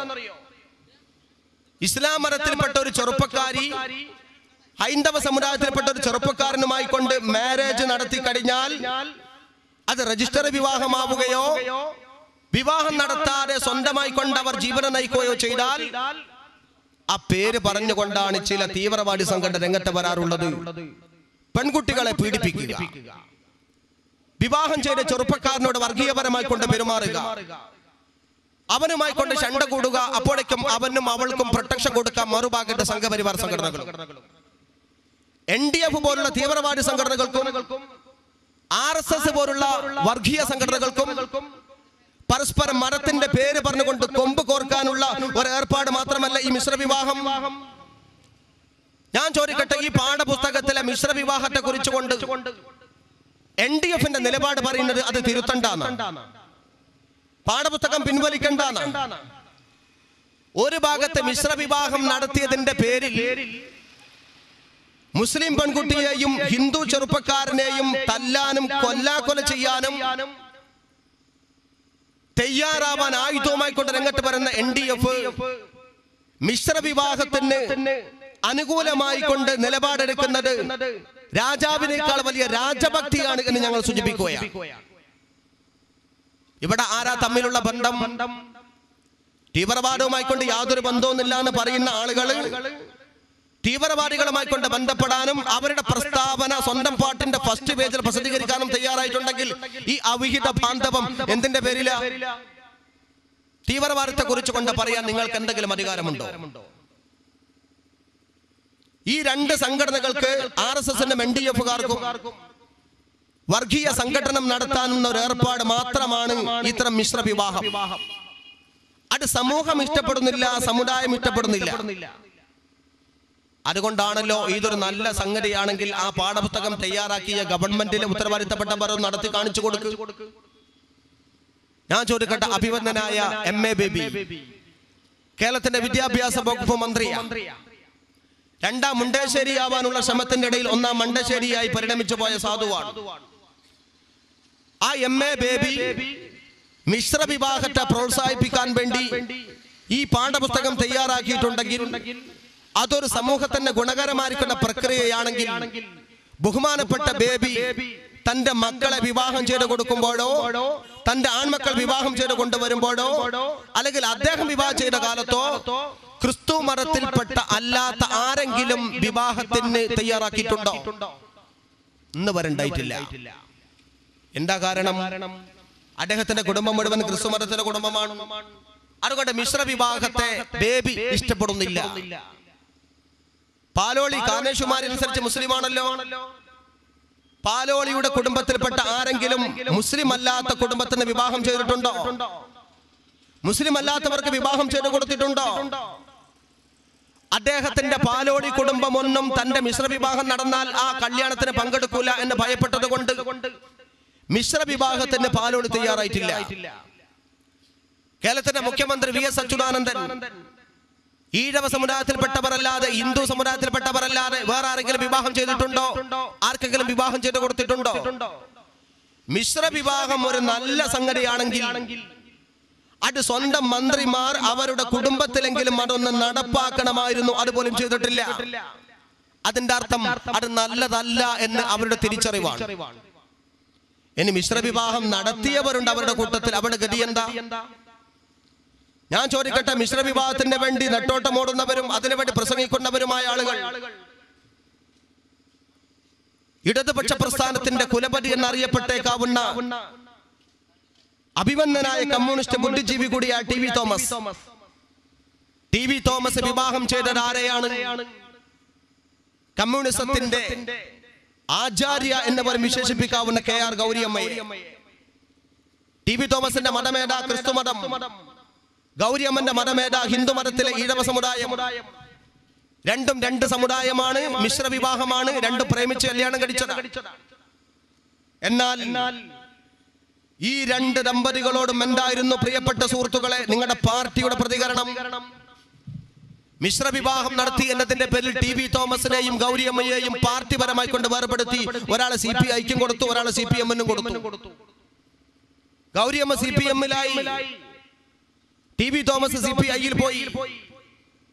അങ്ങനെ രണ്ടാളെയും രണ്ട് ഭാഗത്ത് നിർത്തിയെന്ന് മാത്രമല്ല, രണ്ട് പാർട്ടിയാക്കിയാൽ മാത്രം പോരാ, അങ്ങോട്ടും ഇങ്ങോട്ടും തൊടാൻ പാടില്ല, പിടിക്കാൻ പാടില്ല, കാണാൻ പാടില്ല, വെള്ളം കൊടുക്കാൻ പാടില്ല, സംസാരിക്കാൻ പാടില്ല. രണ്ടാക്കും രണ്ട് വീടുണ്ടാക്കി കൊടുത്തു. ടി വി തോമസിന് ഒരു വീട്, ഗൗരിയമ്മക്ക് വേറൊരു വീട്. എന്നിട്ട് അഥവാ രാത്രി സമയത്ത് സഖാക്കൾ പോയി കഴിഞ്ഞാൽ അവർ തമ്മിൽ ഒന്നായേക്കുമോ എന്ന് പേടിച്ചുകൊണ്ട് ഒരു ബെർലിൻ മതിൽ ഉണ്ടാക്കി കൊടുത്തു.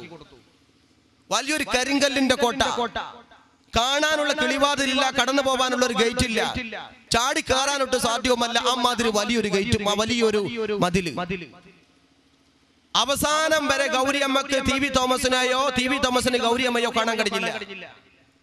മാതൃഭൂമി ആഴ്ചപ്പതിപ്പിൽ ഖണ്ഡശലേഖനം എഴുതി ഗൗരിയമ്മ കണ്ണീരിൽ ചാലിച്ച് മഷി പുരട്ടിക്കൊണ്ട് എഴുതിയ ലേഖനം.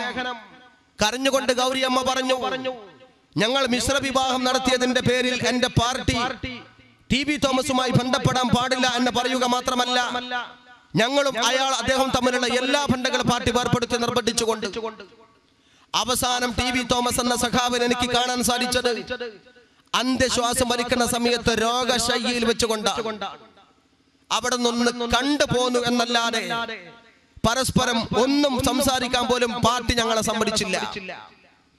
മിശ്ര വിവാഹം നടത്തിയ ടി വി തോമസിനോടും ഗൗരിയമ്മയോടും മനുഷ്യത്വരഹിതമായ രൂപത്തിൽ പെരുമാറുകയും അവരെ പുറത്താക്കി പിണ്ടം വെക്കുകയും ചെയ്തവർക്ക് 7ാം ക്ലാസ്സിലെ പാഠപുസ്തകത്തിൽ പാവപ്പെട്ട മക്കളെ ഇത് പഠിപ്പിക്കാനുള്ള ധൃതി എന്തിന്റെ പേരിലാണ്? അവർക്ക് പോലും അത് പാടില്ലെങ്കിൽ, അഥവാ നടത്തിയാൽ അവർക്ക് ബ്രെഡ് കൽപ്പിക്കുമെങ്കിൽ ഇത് ഞങ്ങളുടെ മക്കളെ പഠിപ്പിക്കണ്ട എന്ന് ഞങ്ങൾ പറയുന്നുള്ളൂ. മിശ്ര വിവാഹം പഠിപ്പിക്കൽ പാർട്ടിക്ക് താല്പര്യമുണ്ടെങ്കിൽ പാർട്ടി വേദികളിലായിക്കോട്ടെ, രാജ്യത്തിന്റെ നികുതി പണം കൊണ്ടുണ്ടാക്കിയ പൊതുഖജനാവിലെ പണം കൊണ്ട് വാങ്ങിയ പാഠപുസ്തകത്തിൽ നിന്നുകൊണ്ട് കുട്ടികളെ പൊതുവിദ്യാഭ്യാസ മേഖലയിൽ പഠിപ്പിക്കാൻ പാടില്ല. അത് ഞങ്ങൾ പറഞ്ഞിട്ടുണ്ട്. 4 കാര്യം കൊടുത്തുകൊണ്ട് പാഠപുസ്തകം ചോദിക്കുന്നു. ഈ 4 കാര്യം ഏത് മതത്തിൽപ്പെട്ടവരെയാണ് ബാധിക്കുക? ഏത് മതത്തിൽപ്പെട്ടവരെയാ ബാധിക്കുക? ഈ ചോദ്യം ചോദിച്ചവരുടെ ദുഷ്ടലാക്കി നമുക്ക് മനസ്സിലാണല്ലോ. ഞങ്ങളൊരു കാര്യം സൂചിപ്പിക്കുന്നു, ആരുടെ മുമ്പിലായാലും ഈ 4 കാര്യത്തിലും ഇസ്ലാം മതത്തിൽ പരിഹാരമുണ്ടെന്ന് തർക്കിക്കാനും സംവാദം നടത്താനും ഞങ്ങൾക്ക് സഹകരണമുണ്ട്. ഞങ്ങൾ അതോട് സഹകരിക്കും. ഞങ്ങളുടെ വിദ്യാർത്ഥികളെ അതിന് പര്യാപ്തമാക്കും. കുടിവെള്ളക്ഷാമത്തിന് ഇസ്ലാമിൽ പരിഹാരമുണ്ട്. പക്ഷേ നമ്മുടെ വിദ്യാർത്ഥികളായ 7ാം ക്ലാസ്സിൽ പഠിക്കുന്ന കുട്ടികൾക്ക് അത് അറിയില്ല. പാഠപുസ്തകത്തിന്റെ മറ്റൊരു ഭാഗത്ത് പറയുന്നു, ചാന്നാർ സമുദായത്തിൽപ്പെട്ട സ്ത്രീകൾക്ക് ഒരു കാലഘട്ടത്തിൽ മാറുമറക്കാൻ സമ്മതമുണ്ടായിരുന്നില്ല. അത് ശരിയാ. ഇവിടെ ഈഴവ സമുദായത്തിൽപ്പെട്ടവർക്ക് ധാരണക്ക് വിലക്ക് ഏർപ്പെടുത്തിയിരുന്നു ഒരു കാലഘട്ടത്തിൽ. ആരായിരുന്നു അത്? സവർണന്മാരും ബ്രാഹ്മണ തമ്പുരാക്കന്മാരും. അത് ചാന്നാർ സമുദായത്തിൽപ്പെട്ടവർക്കും ബാധിച്ചിരുന്നു. എന്നിട്ട് ചാന്നാർ ലഹള പൊട്ടിപ്പുറപ്പെട്ടു എന്നും സ്ത്രീകൾക്ക് മാറുമറക്കാനുള്ള അവകാശത്തിന് വേണ്ടി അവർ സമരം നടത്തിക്കൊണ്ടത് വീണ്ടെടുത്തു എന്നും പറയപ്പെടുന്നു. പാഠപുസ്തകം അങ്ങനെ പറഞ്ഞു പോകുന്നത് ഒരു സാമൂഹ്യ പ്രശ്നം എന്ന നിലയിൽ ഞങ്ങൾ അത് അംഗീകരിക്കാം. ഏതെങ്കിലും മതം നമ്മുടെ സ്ത്രീകൾക്ക് വസ്ത്രധാരണത്തിൽ നിയന്ത്രണം ഏർപ്പെടുത്തിയിട്ടുണ്ടോ? എന്താണ് ആ ചോദ്യം ചോദിക്കേണ്ട കാര്യം? ഇസ്ലാം മതം വസ്ത്രധാരണത്തിൽ പെണ്ണുങ്ങൾക്ക് സ്ത്രീകൾക്ക് നിയന്ത്രണം ഏർപ്പെടുത്തിയിട്ടുണ്ടത് പർദ്ദയാണ്. പർദ്ദ സ്ത്രീയുടെ പാരതന്ത്ര്യമല്ല. അതവൾ അടിച്ചമർത്തലല്ല. അതവൾ അടിമയാക്കലല്ല. മാധവിക്കുട്ടി സുരയ്യ ആകുന്നതിന്റെ വർഷങ്ങൾക്ക് മുമ്പ് കോഴിക്കോട്ട് വന്നുകൊണ്ട് പ്രസംഗിച്ചുകൊണ്ട് പറഞ്ഞു, എന്നെ രക്ഷിച്ച രക്ഷാ കവചമാണ് പർദ്ദ. അതുകൊണ്ട് പർദ്ദ മറ്റു സമുദായത്തിൽപ്പെട്ട സ്ത്രീകളും ധരിക്കട്ടെ. അത് മുസ്ലിം പെണ്ണിന്റെ മാത്രം ഡ്രസ്സല്ല. അത് സാർവത്രികമായി ഇന്ന് പൂവാലന്മാരിൽ കൊണ്ട് രക്ഷപ്പെടാനുള്ള ഏകവടി എല്ലാ സ്ത്രീകളും പർദ്ദയും ബുർഖയും ധരിക്കലാണ് എന്ന് പറഞ്ഞിട്ടുള്ളത് പ്രഗത്ഭയായ സാഹിത്യകാരി, അന്ന് മാധവിക്കുട്ടിയായ ഇന്നത്തെ സുരയ്യയാണ്. അംഗീകരിക്കപ്പെട്ട കാര്യമാണിത്. നമുക്കറിയാമല്ലോ, ഡൽഹിയിലെ തെരുവീതിയിലൂടെ വസ്ത്രധാരണയിൽ നഗ്നത പ്രദർശിപ്പിച്ചുകൊണ്ട് നടക്കുന്ന സ്ത്രീകളോട് സംഘപരിവാറിന്റെ പോലും മാഞ്ഞയുണ്ട്. ശരീരമാകെ മൂടുന്ന ഡ്രസ്സ് ധരിച്ചുകൊണ്ട് ഡൽഹിന്റെ തെരുവീതിയിൽ ഇറങ്ങാൻ പാടുള്ളൂ എന്ന് ഇസ്ലാം മതം അത് പറഞ്ഞപ്പോൾ വിവേചനമാകുന്നത് എങ്ങനെയാണ്? ഇനി അങ്ങനെ ഇസ്ലാം മതം കൊടുത്ത പർദ്ദ മുസ്ലിം സ്ത്രീകളോട് ഇസ്ലാം മതം കാണിച്ചിട്ടുള്ള വിവേചനമല്ല, അത് പരിരക്ഷയാണ് എന്നുണ്ടെങ്കിൽ സ്കൂളിലെ വിദ്യാർത്ഥികളോട് പറയുന്നു, അത്തരം നിയന്ത്രണം ഉണ്ടെങ്കിൽ അത് വിവേചനമാണ്. ചോദ്യകർത്താവിന്റെ ചോദ്യക്കാരന്റെ ഉദ്ദേശം അതാണ്. ചാന്നാർ സമുദായത്തിൽപ്പെട്ടവരോട് ബ്രാഹ്മണ സമുദായത്തിൽപ്പെട്ടവർ കാണിച്ച വിവേചനം പോലെ ഇന്ന് ചില സ്ത്രീകൾക്ക് വസ്ത്രധാരണയിൽ വിവേചനം ഏർപ്പെടുത്തുകയാണ് ചില മതങ്ങൾ. ആ രൂപത്തിൽ ഇസ്ലാം മതത്തോട് വ്യംഗ്യമായി പ്രതികരിക്കുകയും ഇസ്ലാം മതത്തിന്റെ ആചാരങ്ങളെ അധിക്ഷേപിക്കുകയും ചെയ്യുന്നതാണ് ഈ പാഠപുസ്തകം. ഇനി നമുക്ക് 1-ാം അധ്യായത്തെ ഒന്ന് ചർച്ചക്കെടുക്കാം. 1-ാം അധ്യായം മണ്ണിനെ പൊന്നാക്കാൻ എന്ന് പറയുന്ന അധ്യായമാണ്. ആ അധ്യായത്തിൽ പറയുന്നത് പ്രധാനമായിക്കൊണ്ടും ജന്മി കുടിയാൻ കാലഘട്ടമാണ്. ജന്മിമാരും കുടിയാന്മാരും തമ്മിലുള്ള സംഘടന സംബന്ധിച്ചുകൊണ്ട് പറയുന്നു. സാമൂഹ്യ ശാസ്ത്രത്തിൽ ഹിസ്റ്ററി പറഞ്ഞു പോകുന്നത് കൊണ്ട് സന്തോഷകരമാണ്. ഞങ്ങൾ അതിനെ എതിർക്കാൻ പോകുന്നില്ല. 75 വർഷക്കാലം മുമ്പ് നമ്മുടെ രാജ്യത്തുണ്ടായിരുന്ന ജന്മി കുടിയാൻ കാലഘട്ടത്തെ സംബന്ധിച്ചുകൊണ്ട് ഈ കാലഘട്ടത്തിലെ വിദ്യാർത്ഥികളെ പഠിപ്പിക്കണം, ശരിയാണ്. പക്ഷെ അത് വൈകാരികതയിൽ നിർത്താൻ പാടില്ല. അത് പൊടിപ്പും തൊങ്ങലും വെച്ചുകൊണ്ട് അവതരിപ്പിക്കാൻ പാടില്ല.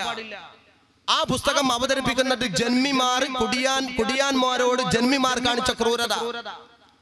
ആ ക്രൂരത ഈ കാലഘട്ടത്തിൽ നിലനിൽക്കുന്നുണ്ട് എന്ന സൂചനയോടുകൂടിയാണ് ഈ പുസ്തകം അവതരിപ്പിക്കുന്നത്. ജന്മിയുടെ പിന്തുടർച്ചക്കാരായ ആളുകൾ നായർ സമുദായത്തിൽപ്പെട്ടവരും കുടിയാന്റെ പിന്തുടർച്ചക്കാർ ഈഴവ സമുദായത്തിൽപ്പെട്ടവരാണ് എന്നും വരുത്തി തീർത്തുകൊണ്ട് ക്ലാസ് റൂമിൽ SNDP-കാരെയും NSS-കാരന്റെയും മക്കളെ തമ്മിൽ തല്ലിക്കാനുള്ള ഒരു ഏർപ്പാടല്ലേ ഈ പാഠപുസ്തകം? പാഠപുസ്തകത്തിൽ പോകുന്നത് ഈ രൂപത്തിൽ പോകാൻ പാടുണ്ടോ? വൈകാരികതയോടുകൂടി അവതരിപ്പിക്കുന്നു. ജന്മി തന്റെ കൃഷിസ്ഥലത്ത് കുടിയാന് കൃഷി വെക്കാൻ വേണ്ടി സമരം കൊടുത്തു. പക്ഷെ കൃഷി മുഴുവനും ജന്മിയാണ് കൊണ്ടുപോകുന്നത്. ഒരു പ്ലാവ് നട്ടു വളർത്തി പ്ലാവിൽ ചക്ക കായ്ച്ചപ്പോ കുടിയാന്റെ മക്കൾ ചോദിച്ചു, അച്ഛ ഇതെന്താ? അച്ഛൻ പറയുന്നു, ഒരു ചക്കയാ. എന്തിനാണ്? ചക്ക വലുതാകും, അതിന്റെ അകത്ത് ചുളയുണ്ടാകും. ചുള വലുതാകുമ്പോൾ ചിലപ്പോ മൂത്ത പച്ചയിൽ തിന്നാം, പിന്നെ പഴുത്താലും തിന്നാം, വെച്ചും തിന്നാം. അങ്ങനെ ഒരു അത്ഭുതമായിരിക്കുന്ന ഒരു ചക്ക വലുതായി വരുന്നത് കണ്ടുകൊണ്ട് അതൊന്ന് കൊയ്തെടുത്ത് തിന്നാനുള്ള സന്തോഷത്തോടു കൂടി കുടിയാന്മാർ ഇങ്ങനെ ചക്ക വലുതാകുന്നതും കാത്ത് രാവിലെ പോയി നോക്കി നിൽക്കാറാണ് പതിവ്. എത്ര ചക്ക വലുതായി എന്ന് അവർ വിലയിരുത്തും. അവസാനം ചക്ക വലുതായി ചക്ക മൂത്ത സന്ദർഭത്തിൽ ജന്മി വന്നുകൊണ്ട് കൊയ്തെടുത്ത് മക്കളുടെ മുമ്പാകെ അവർ അവഗണിച്ചു കൊണ്ടുപോകുന്നു. മക്കൾ ചോദിക്കുന്നു അച്ഛനോട്, അച്ഛ എന്താ ഈ ചക്ക നമുക്ക് കിട്ടാത്തത്? അച്ഛന്റെ മറുപടി, അത് ജന്മിയാണ് മക്കളെ, അയാളുടെ പറമ്പാണിത്. നമ്മൾ അധ്വാനിക്കണം, നമ്മൾ ഈ പ്ലാവ് വളർത്തി ഒല്ലാക്കി കൊടുക്കണം, നമ്മൾ ചക്ക സൂക്ഷിക്കണം. ചക്ക ആരെങ്കിലും കട്ടുകൊണ്ട് പോകുന്നത് നമ്മൾ കാവൽ നിൽക്കണം. പക്ഷെ അനുഭവിക്കാനുള്ള യോഗം നമുക്കില്ല. എന്ത് ചെയ്യാനാണ്? ഈ ജന്മി കാലഘട്ടമാണ്. ഇങ്ങനെ അവതരിപ്പിച്ചു പോകുന്നു. അത് ഞങ്ങൾ അതിനെ സംബന്ധിച്ചുകൊണ്ട് പറയുന്നത് 75 കൊല്ലം മുമ്പ് നടന്ന ഒരു കാര്യം ലൈവിൽ നിർത്തേണ്ട കാര്യമുണ്ടോ? ഇതുകൊണ്ടുള്ള ഉദ്ദേശം എന്താണ്? വിദ്യാർത്ഥി തലമുറകളിൽ ഇന്ന് വൈകാരികത ഉണ്ടാക്കുകയും പാഠപുസ്തകം വഴി ക്ലാസ് റൂമുകളിൽ സംഘട്ടനം ഉണ്ടാക്കുകയും ചെയ്യാനുള്ള ഏർപ്പാടല്ലേ? ജന്മിമാർ ഇങ്ങനെ നടത്തിയിരുന്നു എന്ന് പറഞ്ഞു പോകാം. കുടിയാന്മാർ കട്ടപ്പെട്ടിരുന്നു. ജന്മി കുടിയാൻ കാലഘട്ടം കഴിഞ്ഞുപോയി. രാജ്യത്തിന് സ്വാതന്ത്ര്യം തന്നതിന്റെ ശേഷം പിന്നെ ജന്മി കുടിയാൻ കാലഘട്ടമില്ല എന്ന് പറഞ്ഞാൽ പോരെ? അത് മറ്റു പാഠപുസ്തകത്തിൽ പറയുന്നുണ്ട്. അതുപോലെ 7ാം ക്ലാസ്സിലും പറയാം. അല്ലാതെ ഇത് പഠിപ്പിക്കേണ്ട കാര്യം എന്താ? ഇനി അത് പറയുക മാത്രമല്ല, കുടിയാന്റെ സമുദായത്തിൽപ്പെട്ട ഇന്നത്തെ ഏതെങ്കിലും ഈഴവ സമുദായത്തിൽപ്പെട്ടവരോ ശുദ്രജാതിക്കാരോ അവരായ ആളുകൾക്ക് ഈ പുസ്തകം ആര് എഴുതിയതാണ് എന്ന് പോലും വരുത്തി തീർത്തുകൊണ്ട് ആ പുസ്തകത്തെ അവലംബിക്കുന്നത് സഖാഫി A.K. ഗോപാലിന്റെ പുസ്തകമാണ്. എന്റെ ജീവിത കഥ എന്ന A.K. ഗോപാലിന്റെ പുസ്തകം. ഒരു സംഭവം പറഞ്ഞു പോകാൻ എന്തിനാണ് A.K. ഗോപാലിനെ ഉദ്ധരിക്കേണ്ട കാര്യം? ജന്മി കുടിയാൻ കാലഘട്ടത്തെ സംബന്ധിച്ചുകൊണ്ട് പറയാൻ അവലംബിക്കാൻ A.K. ഗോപാൽ ആവശ്യമില്ല. A.K. ഗോപാലിനെ അവതരിപ്പിക്കുമ്പോൾ ഉള്ളവരുടെ ഉദ്ദേശം വിദ്യാർത്ഥികൾക്ക് AKGയോടുള്ള ഒരു അനുകമ്പ ഉണ്ടാക്കി തീർക്കുകയും അദ്ദേഹത്തോടുള്ള ഒരു ബന്ധം കമ്മ്യൂണിസത്തെ വളർത്തിക്കൊണ്ടുവരാൻ വഴിയാക്കുകയും ചെയ്യുന്നതാണ്. അതേപോലെ തന്നെയാണ് ആ പുസ്തകം അവലംബിച്ചിരിക്കുന്നത് മറ്റൊന്ന് K. മാധവ മേനോൻ എന്ന് പറയുന്ന കമ്മ്യൂണിസ്റ്റുകാരന്റെ പോക്കുവെയിൽ എന്ന് പറയുന്ന ഗ്രന്ഥത്തിൽ നിന്നുകൊണ്ട്. ഇത് രണ്ടും കമ്മ്യൂണിസ്റ്റുകാരാണ്. കമ്മ്യൂണിസ്റ്റുകാരുടെ പുസ്തകത്തെയാണ് ജന്മി കുടിയാൻ കാലഘട്ടത്തിന് അവലംബമാക്കി സ്വീകരിച്ചിരിക്കുന്ന ഗ്രന്ഥങ്ങൾ. അത് അവതരിപ്പിച്ചുകൊണ്ട് കഴിഞ്ഞുപോയി എന്ന് മാത്രമല്ല, ജന്മി കുടിയാൻ കാലഘട്ടത്തിന് പകരം കുടിയാന്മാർ ജന്മിമാർക്കെതിരെ സമരം നടത്തി. കുടിയാനെ നിലക്ക് നിർത്തി. ജന്മി സംഘടിച്ചു. ജന്മി പടവെട്ടി. ജന്മി കുടിയാൻ പടയോട്ടം നടത്തി. കുടിയാന്റെ വീരസമരം കാരണമായിക്കൊണ്ട് ജന്മിത്തം നാട് കടത്തപ്പെട്ടു. കൃഷിഭൂമി കർഷകർക്ക് കിട്ടുന്ന അവസ്ഥ വന്നു. അതിന്റെ കാരണം കരിവള്ളൂർ സമരമാണ്. അതാ പാഠപുസ്തകം പറയുന്നത്. ഞാൻ ചോദിക്കട്ടെ, നമ്മുടെയൊക്കെ ഓർമ്മ വെച്ച നാള് മുതൽ കരിവള്ളൂർ സമരം കേൾക്കുന്നത് CPM-ന്റെ സമ്മേളനത്തിലാണ്. കരിവള്ളൂർ സമരം രാജ്യം അംഗീകരിച്ച പൊതുവായ സമരമാണോ? രാജ്യത്തിന്റെ സ്വാതന്ത്ര്യ സമരത്തിന്റെ ഭാഗത്ത് കരിവള്ളൂർ സമരമില്ലല്ലോ, പുന്നപ്ര സമരമില്ലല്ലോ, കരിവള്ളൂർ കയ്യൂരില്ല, വയലാറില്ല. ആ സമരമൊക്കെ CPM-ന്റെ സമ്മേളനത്തിൽ നടക്കുന്ന നാടകത്തിന്റെ സമരം, നാടകം നടത്താനുള്ള, നോവൽ എഴുതാനുള്ള സമരങ്ങളാണ് അതൊക്കെ. ഈ സമരമായിരുന്നു ജന്മിമാർക്കെതിരെ കുടിയാന്മാർ നടത്തിയതെന്നും കുടിയാന്മാർക്ക് ജീവിക്കാനുള്ള അത്താണി കാണിച്ചു കൊടുത്തത് കരിവള്ളൂർ സമരമാണെന്നും പറഞ്ഞുകൊണ്ട് കമ്മ്യൂണിസ്റ്റ് സമരങ്ങളെ പൊതുവായ സമൂഹത്തിന്റെ മുമ്പിൽ സർവസമ്മതമുണ്ടാക്കി തീർക്കാൻ വേണ്ടി ഈ പാഠപുസ്തകത്തിൽ നടത്തുന്ന ഒരു കൈക്രിയ. അതിന്റെ പുറമെ 5 അധിക വായനക്ക് കൊടുക്കുന്ന പുസ്തകമുണ്ട്. അധികമായി കൊണ്ട് കുട്ടി വായിക്കണം 5 പുസ്തകം. ആ 5 പുസ്തകം കുട്ടി വായിക്കുമ്പോൾ മാത്രമാണ് അവന് ജന്മിമാരെ സംബന്ധിച്ചും കുടിയാന്മാരെ സംബന്ധിച്ചും ആ കാലഘട്ടത്തെ സംബന്ധിച്ചുകൊണ്ട് പ്രൊജക്ടൊക്കെ തയ്യാറാക്കാൻ പറ്റൂ. കുട്ടികൾ അധിക വായനയ്ക്ക് വേണ്ടി അവലംബിക്കുമ്പോൾ പറഞ്ഞ 5 പുസ്തകം ലൈബ്രറിയെ സമീപിക്കേണ്ടി വരും, ബുക്ക് സ്റ്റാളുകളെ സമീപിക്കേണ്ടി വരും. അങ്ങനെ സമീപിക്കുമ്പോൾ കുട്ടിക്ക് ആ പുസ്തകം കയ്യിൽ കിട്ടും, അവനത് വായിക്കും. ഏതാണ് ആ പുസ്തകമൊക്കെ? സഖാവ് ചെറുകാട് എഴുതി വെച്ച നമ്മൾ ഒന്ന് എന്ന് പറയുന്ന ഒരു പുസ്തകം. അതേ സഖാവ് എഴുതി വെച്ച മണ്ണിന്റെ മാറിൽ എന്ന് പറയുന്ന മറ്റൊരു പുസ്തകം. രണ്ടാമതൊരു പുസ്തകമുണ്ട് K. ദാമോദരന്റെ പാട്ടബാക്കി. അതേപോലെ തന്നെ ആണ്ടലാട്ടിന്റെ രേഖയില്ലാത്ത ചിത്രം. അതുപോലെ KK കുറുപ്പിന്റെ കേരളത്തിലെ കർഷക സമരങ്ങൾ എന്ന പുസ്തകം. അങ്ങനെ 5 പുസ്തകമാണ്. ചെറുകാടിന്റെ 2 പുസ്തകവും ബാക്കിയുള്ളവരുടെ 3 പുസ്തകം വെച്ചാൽ 5 പുസ്തകം. 5 പുസ്തകം എഴുതിയ ഈ രണ്ടാളുകൾ കമ്മ്യൂണിസ്റ്റുകാരും 2 ആളുകൾ കമ്മ്യൂണിസ്റ്റ് സഹയാത്രികരുമാണ്. പാർട്ടിയുമായി ബന്ധപ്പെട്ടവരാണ്. പാർട്ടിക്ക് വേണ്ടി സമ്മേളനങ്ങളിൽ നാടകമുണ്ട എഴുതി കൊടുത്തവരാണ്. ആ സമ്മേളനങ്ങളിൽ ഏരിയ സമ്മേളനങ്ങൾ അവർ നടത്തുന്ന നാടകത്തിൽ ഈ പുസ്തകങ്ങളെ അവലംബിച്ചുകൊണ്ടാണ് നാടകം അവർ ഉണ്ടാക്കുന്നത്. വർഷങ്ങളോളം ചെറുകാടിന്റെ മണ്ണിന്റെ മാറിൽ എന്ന് പറയുന്ന പുസ്തകം അവർ തെളിവായി സ്വീകരിച്ച് അവലംബമായി സ്വീകരിച്ച് CPM-ന്റെ സമ്മേളനങ്ങളിൽ അവർ നാടകം ചവിട്ടിയിട്ടുണ്ട്. ആ നാടകത്തിൽപ്പെട്ടതായിരുന്നു ദേശാഭിമാനിയുടെ സ്റ്റഡി സർക്കിൾ. ഇപ്പോഴും ഇത് നാടകമായി അവതരിപ്പിച്ചു കൊണ്ടിരിക്കുന്നുണ്ട്. DYFIയുടെ സമ്മേളനങ്ങൾ നാടകമായി കൊണ്ട് അവതരിപ്പിച്ചു കൊണ്ടിരിക്കുന്നുണ്ട്. അതാണ് എന്റെ കയ്യിലുള്ള മണ്ണിന്റെ മാറിൽ എന്ന് പറയുന്ന പുസ്തകം. ഇത് ചെറുകാട് എഴുതിയ പുസ്തകമാണ്. ഈ പുസ്തകം ഒരു കുട്ടി വായിച്ചാൽ അവന്റെ സ്ഥിതി എന്താകും? ഞാൻ അതിന്റെ 10ാം പേജ് സമയമില്ലെങ്കിലും ഒരു ചെറിയ രൂപത്തിൽ അതൊന്ന് നിങ്ങളുടെ മുമ്പിൽ വെക്കാം. 10ാം പേജിൽ പറയുന്നു, ടിപ്പുവിന്റെ ആക്രമണമെല്ലാം മടങ്ങി ശാന്തമായപ്പോഴാണ് നായർ വീട്ടുകാർ മടങ്ങിയെത്തിയത്. നായ്മാരെ തുന്നം പാറിച്ചുകൊണ്ട് ഓടിച്ച വേട്ടക്കാരനായിരുന്നു ടിപ്പു സുൽത്താൻ എന്നാണ് ഈ പുസ്തകം പറയുന്നത്. സംഘപരിവാർ എഴുതി വെച്ച പുസ്തകമാണെങ്കിൽ ഞങ്ങൾക്ക് പറയാമായിരുന്നു അവർ കരുതിക്കുട്ടി ചെയ്തതാണ് എന്ന്. ഇത് CPM-ന്റെ വേടുകളിൽ അവർ അവതരിപ്പിക്കുന്നതും അതേ കരുതിക്കുട്ടി ചെയ്തതാണ് എന്ന് ഞങ്ങൾ പറയണ്ടേ? ചരിത്രത്തെ വക്രീകരിച്ചതല്ലേ? നിങ്ങളൊന്ന് ചരിത്രം പറ. ടിപ്പുവിന്റെ ചരിത്രത്തിൽ ഏത് സമുദായത്തെയാണ് ആക്രമിച്ചത്?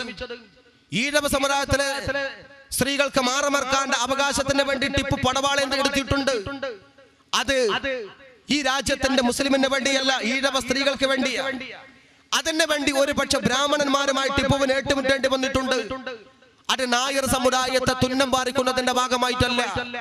ടിപ്പുവിന്റെ പടയോട്ടം നായ്മാർക്കെതിരായിരുന്നു എന്നും നായ്മാർ ഓടിപ്പോയെന്നും ആ നായന്മാർ ചെന്നുകൊണ്ട് മുസ്ലിമീങ്ങളുടെ മുമ്പിൽ അഭയം പ്രാപിച്ചപ്പോൾ ആ മുസ്ലിമീങ്ങൾക്ക് അവർക്ക് അഭയം കൊടുത്തില്ല എന്നും പലരും പേടിച്ച് മതം മാറി എന്നും ഈ പുസ്തകം പറയുന്നു. ഇസ്ലാം മതം കേരളത്തിൽ വളർത്തിയത് ടിപ്പുവിനെ പോലുള്ളവരുടെ പടയോട്ടമാണെന്നും നായന്മാർ ഓടിപ്പോവുകയും അവസാനം മുസ്ലിമീങ്ങളുടെ മുമ്പിൽ വെച്ചുകൊണ്ട് അവർ നിർബന്ധ സാഹചര്യത്തിൽ മതം മാറുകയും ചെയ്ത് തൽക്കാലം രക്ഷപ്പെടുകയും ചെയ്തു എന്നാണ് മണ്ണിന്റെ മാറിൽ എന്ന് പറയുന്ന കമ്മ്യൂണിസ്റ്റുകാരനായ ചെറുകാടിന്റെ പുസ്തകം പരിചയപ്പെടുത്തുന്നത്. ഇനി വേറെ പുസ്തകമാണ് പാട്ടബാക്കിയും CPM-ന്റെ നാടകമാണ്. അവർ അതാണ് പറഞ്ഞുകൊണ്ട് നടക്കുന്നത്. CPM-ന്റെ പാർട്ടി സമ്മേളനങ്ങളിലും പാർട്ടി ക്ലാസുകളിലും പാട്ടബാക്കി പരിചയപ്പെടുത്തുന്നു. എങ്ങനെയാണ് ആ പുസ്തകം പോകുന്നത് എന്നറിയുമോ? അതിന്റെ തന്നെ 10ാം പേജ് തന്നെ ഞാനൊന്ന് നിങ്ങളുടെ മുമ്പിൽ കേൾപ്പിക്കാം.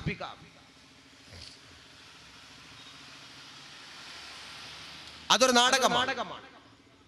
തിരശ്ശീല വീരുന്ന സന്ദർഭത്തിൽ അമ്മ മകനോട് പറയുന്നു, മകന് ബാല എന്ന് വിളിക്കുന്നത്. അമ്മയുടെ സംഭാഷണം: ബാല, ഏട്ടത്തി പോയിട്ടുണ്ട്, ഒന്നും കൊണ്ടുവരാതിരിക്കില്ല, കുറച്ചുകൂടി കാക്കൂ എന്റെ പൊന്നു മോനല്ലേ. അമ്മ പറയാ, ഏട്ടത്തി പോയിട്ടുണ്ട്, മോൻ കാത്തിരിക്കും. കുഞ്ഞു വിശന്നിട്ട് പൊരിയുന്ന സന്ദർഭത്തിൽ പട്ടിണി കിടന്നപ്പോൾ അമ്മയോട് ഭക്ഷണത്തിന് വേണ്ടി കേണപ്പോഴാണ് അമ്മ പറയുന്നത്, വീട്ടിലൊന്നുമില്ല, ഏട്ടത്തി പോയിട്ടുണ്ട്, ഏട്ടത്തി എന്തെങ്കിലും കൊണ്ടുവരും, എന്റെ പൊന്നു മോനല്ലേ, കരയാതിരിക്കുക. ബാലന്റെ മറുപടി: ബാലൻ, ഇന്നലെ രാത്രി എനിക്ക് ഉറക്കം വന്നില്ല അമ്മേ. രാവിലെ ഏട്ടനോട് പറയണമെന്ന് വിചാരിച്ചു, എണീറ്റപ്പോഴേക്കും ഏട്ടൻ പോയി. അമ്മ, നമ്മുടെ തലയിലെടുത്താണ് ബാല, നമ്മളൊക്കെ കഷ്ടപ്പെടണമെന്നാണ് ദൈവം വിധിച്ചിട്ടുള്ളത്. ബാലൻ: ഈ ദൈവം ഇത്ര ദുഷ്ടനാണോ അമ്മേ? ഞാൻ വലുതാകട്ടെ, കാണിച്ചു കൊടുക്കാം. അപ്പൊ വലുതായ ദൈവത്തിനെ ശരിയാക്കുന്ന അമ്മ: അയ്യോ കുഞ്ഞെ, ദൈവം കേൾക്കും, അങ്ങനൊന്നും പറയരുത്. ബാലൻ: കേട്ടോട്ടെ, എനിക്കെന്താ പണ്ടാര കള്ളൻ. അമ്മ, ഇത്ര നല്ല കുപ്പായൊക്കെ ശ്രീധരന് മാത്രമേ ഉടുക്കാൻ പറ്റൂ. അമ്മ: അങ്ങനത്തെ കുപ്പായം നമുക്കൊക്കെ തുന്നിക്കാൻ സാധിക്കോ ബാല? അവരൊക്കെ വലിയ ആൾക്കാരല്ലേ, അവരുടെ കയ്യിൽ കാശുണ്ട്. ബാലൻ: നമുക്കെന്താ അമ്മേ കാശില്ലാത്ത? അമ്മ: ദൈവം തന്നില്ല. ബാലൻ: കള്ള ദൈവം. അപ്പൊ അമ്മേ, ഈ ദൈവം ചത്താലേ നമുക്ക് സുഖം ഉണ്ടാവൂലേ? കുട്ടികളെ പഠിപ്പിക്കുന്നത് ഈ രൂപത്തിലാണ്. കുഞ്ഞുങ്ങൾക്ക് ദൈവത്തെ കുറിച്ച് കൊണ്ടുള്ള നിഷേധമുണ്ടാക്കുക, അവന്റെ പട്ടിണിയുടെ കാരണം ദൈവമാണ് എന്ന് വരുത്തി തീർക്കുക.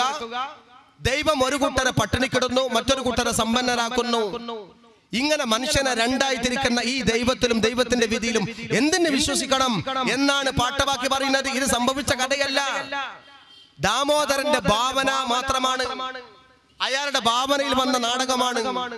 ഈ നാടകം ഇതുപോലെ അവതരിപ്പിച്ചു കൊടുത്താൽ ഒരു പക്ഷെ പാർട്ടിക്ക് ആളെ കിട്ടും, പാർട്ടിക്ക് ആളെ കിട്ടൂല എന്ന് കണ്ട സന്ദർഭത്തിലാണ് ചക്രശ്വാസം വലിക്കുന്ന പാർട്ടിക്ക് ആളെ കിട്ടാൻ വേണ്ടി സ്കൂളുകളിൽ ഇത് പഠിപ്പിക്കാൻ നോക്കുന്നത്. അത് ഞങ്ങളെ മക്കളെ പഠിപ്പിക്കരുത് എന്നെ ഞങ്ങൾ പറയുന്നുള്ളൂ. നിങ്ങൾ പറഞ്ഞോ നാടകം നടത്തിക്കോളൂ, നിങ്ങൾ ആണ്ടലാട്ടോ പാട്ടവാക്കിയോ എന്ത് വേണമെങ്കിലും നടത്തിക്കോളൂ. സ്കൂളിൽ വെച്ചുകൊണ്ട് രാഷ്ട്രീയം നടത്തുന്നതിനെ കുറിച്ച് എന്ത് ന്യായമുണ്ട് നിങ്ങൾക്ക്? പള്ളിയിൽ ഞങ്ങൾ മതം പറയും, മതം പറയാനുള്ളത് ആ പള്ളി. പള്ളിയിൽ നിന്നുകൊണ്ട് മതം പറയണോ പറയണ്ടെന്ന് തീരുമാനിക്കേണ്ടത് മതവിശ്വാസികളാണ്.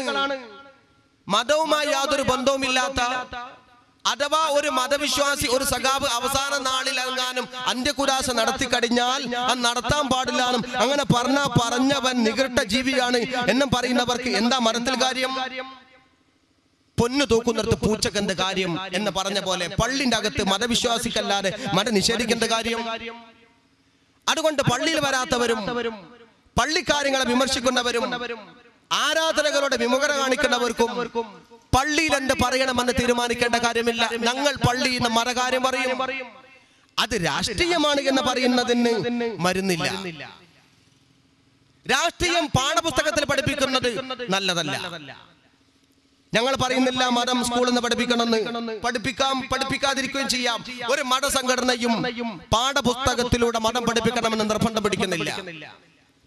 പഠിപ്പിക്കുന്നെങ്കിൽ പഠിപ്പിച്ചോട്ടെ. ഞങ്ങൾ എവിടെ നിന്ന് മതം പഠിപ്പിക്കാൻ സംവിധാനം കിട്ടിയാലും നല്ലത് എന്ന് വിശ്വസിക്കുന്നവരാണ്. ഇനി CPM-ന്റെ സമ്മേളനത്തിൽ മതം പറയാൻ വിളിച്ചാൽ ഞാൻ വരും, മതം പറയും. സ്വീകരിക്കുന്നെങ്കിൽ സ്വീകരിക്കാം.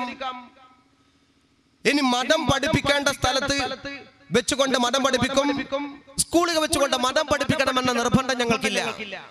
വേണമെങ്കിൽ പഠിപ്പിക്കാം. ഇനി അവിടെ നിന്ന് പഠിപ്പിച്ചിട്ടില്ലെങ്കിലും ഞങ്ങൾക്ക് പഠിപ്പിക്കാനുള്ള സംവിധാനമുണ്ട്, മദ്രസകളുണ്ട്. മതം പഠിപ്പിക്കാനാണ് മദ്രസകൾ തുറന്നത്.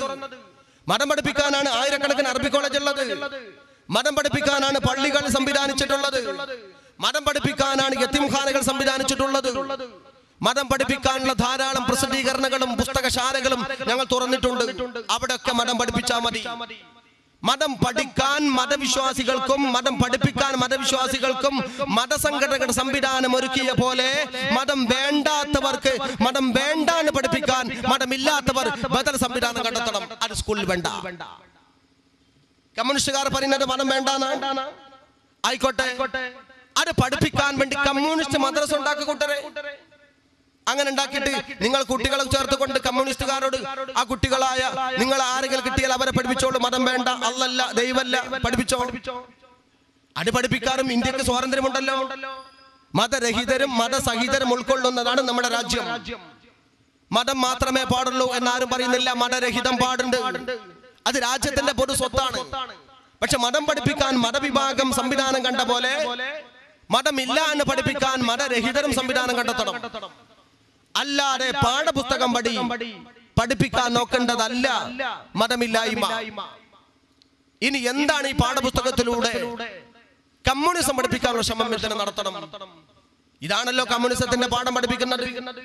ലോകത്തെ മുഴുവൻ എഴുതി തള്ളിയ ഒരു പ്രത്യയശാസ്ത്രമാണ് കമ്മ്യൂണിസം. ലോകത്ത് ആർക്കെങ്കിലും കമ്മ്യൂണിസം ആവശ്യമുണ്ടോ?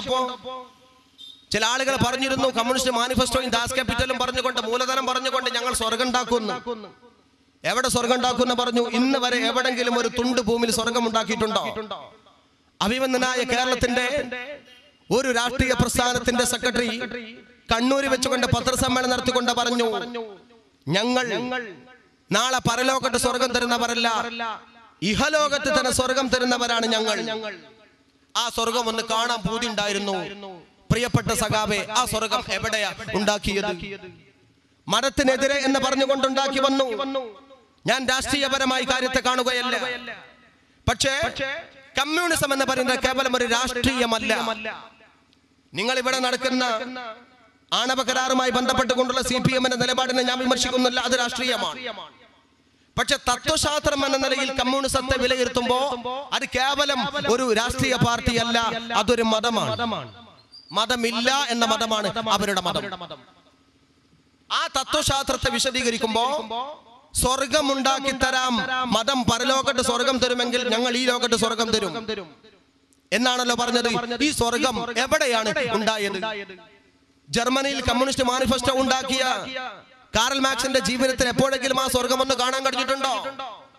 എന്നാൽ കമ്മ്യൂണിസ്റ്റ് മാനിഫെസ്റ്റോയും ദാസ് ക്യാപിറ്റൽ നെഞ്ചോട് ചേർത്ത് പിടിച്ചുകൊണ്ട് സഖാവ് ലെനിൻ നടപ്പാക്കിയ സോവിയറ്റ് യൂണിയൻ, കമ്മ്യൂണിസ്റ്റുകാർ അധികാരത്തിൽ വന്നു. സാർ ചക്രവർത്തിമാരെ നിഷ്കാസനം ചെയ്തുകൊണ്ട് 75 വർഷക്കാലം സോവിയറ്റ് യൂണിയനിൽ കമ്മ്യൂണിസം അധികാരത്തിലിരുന്നു.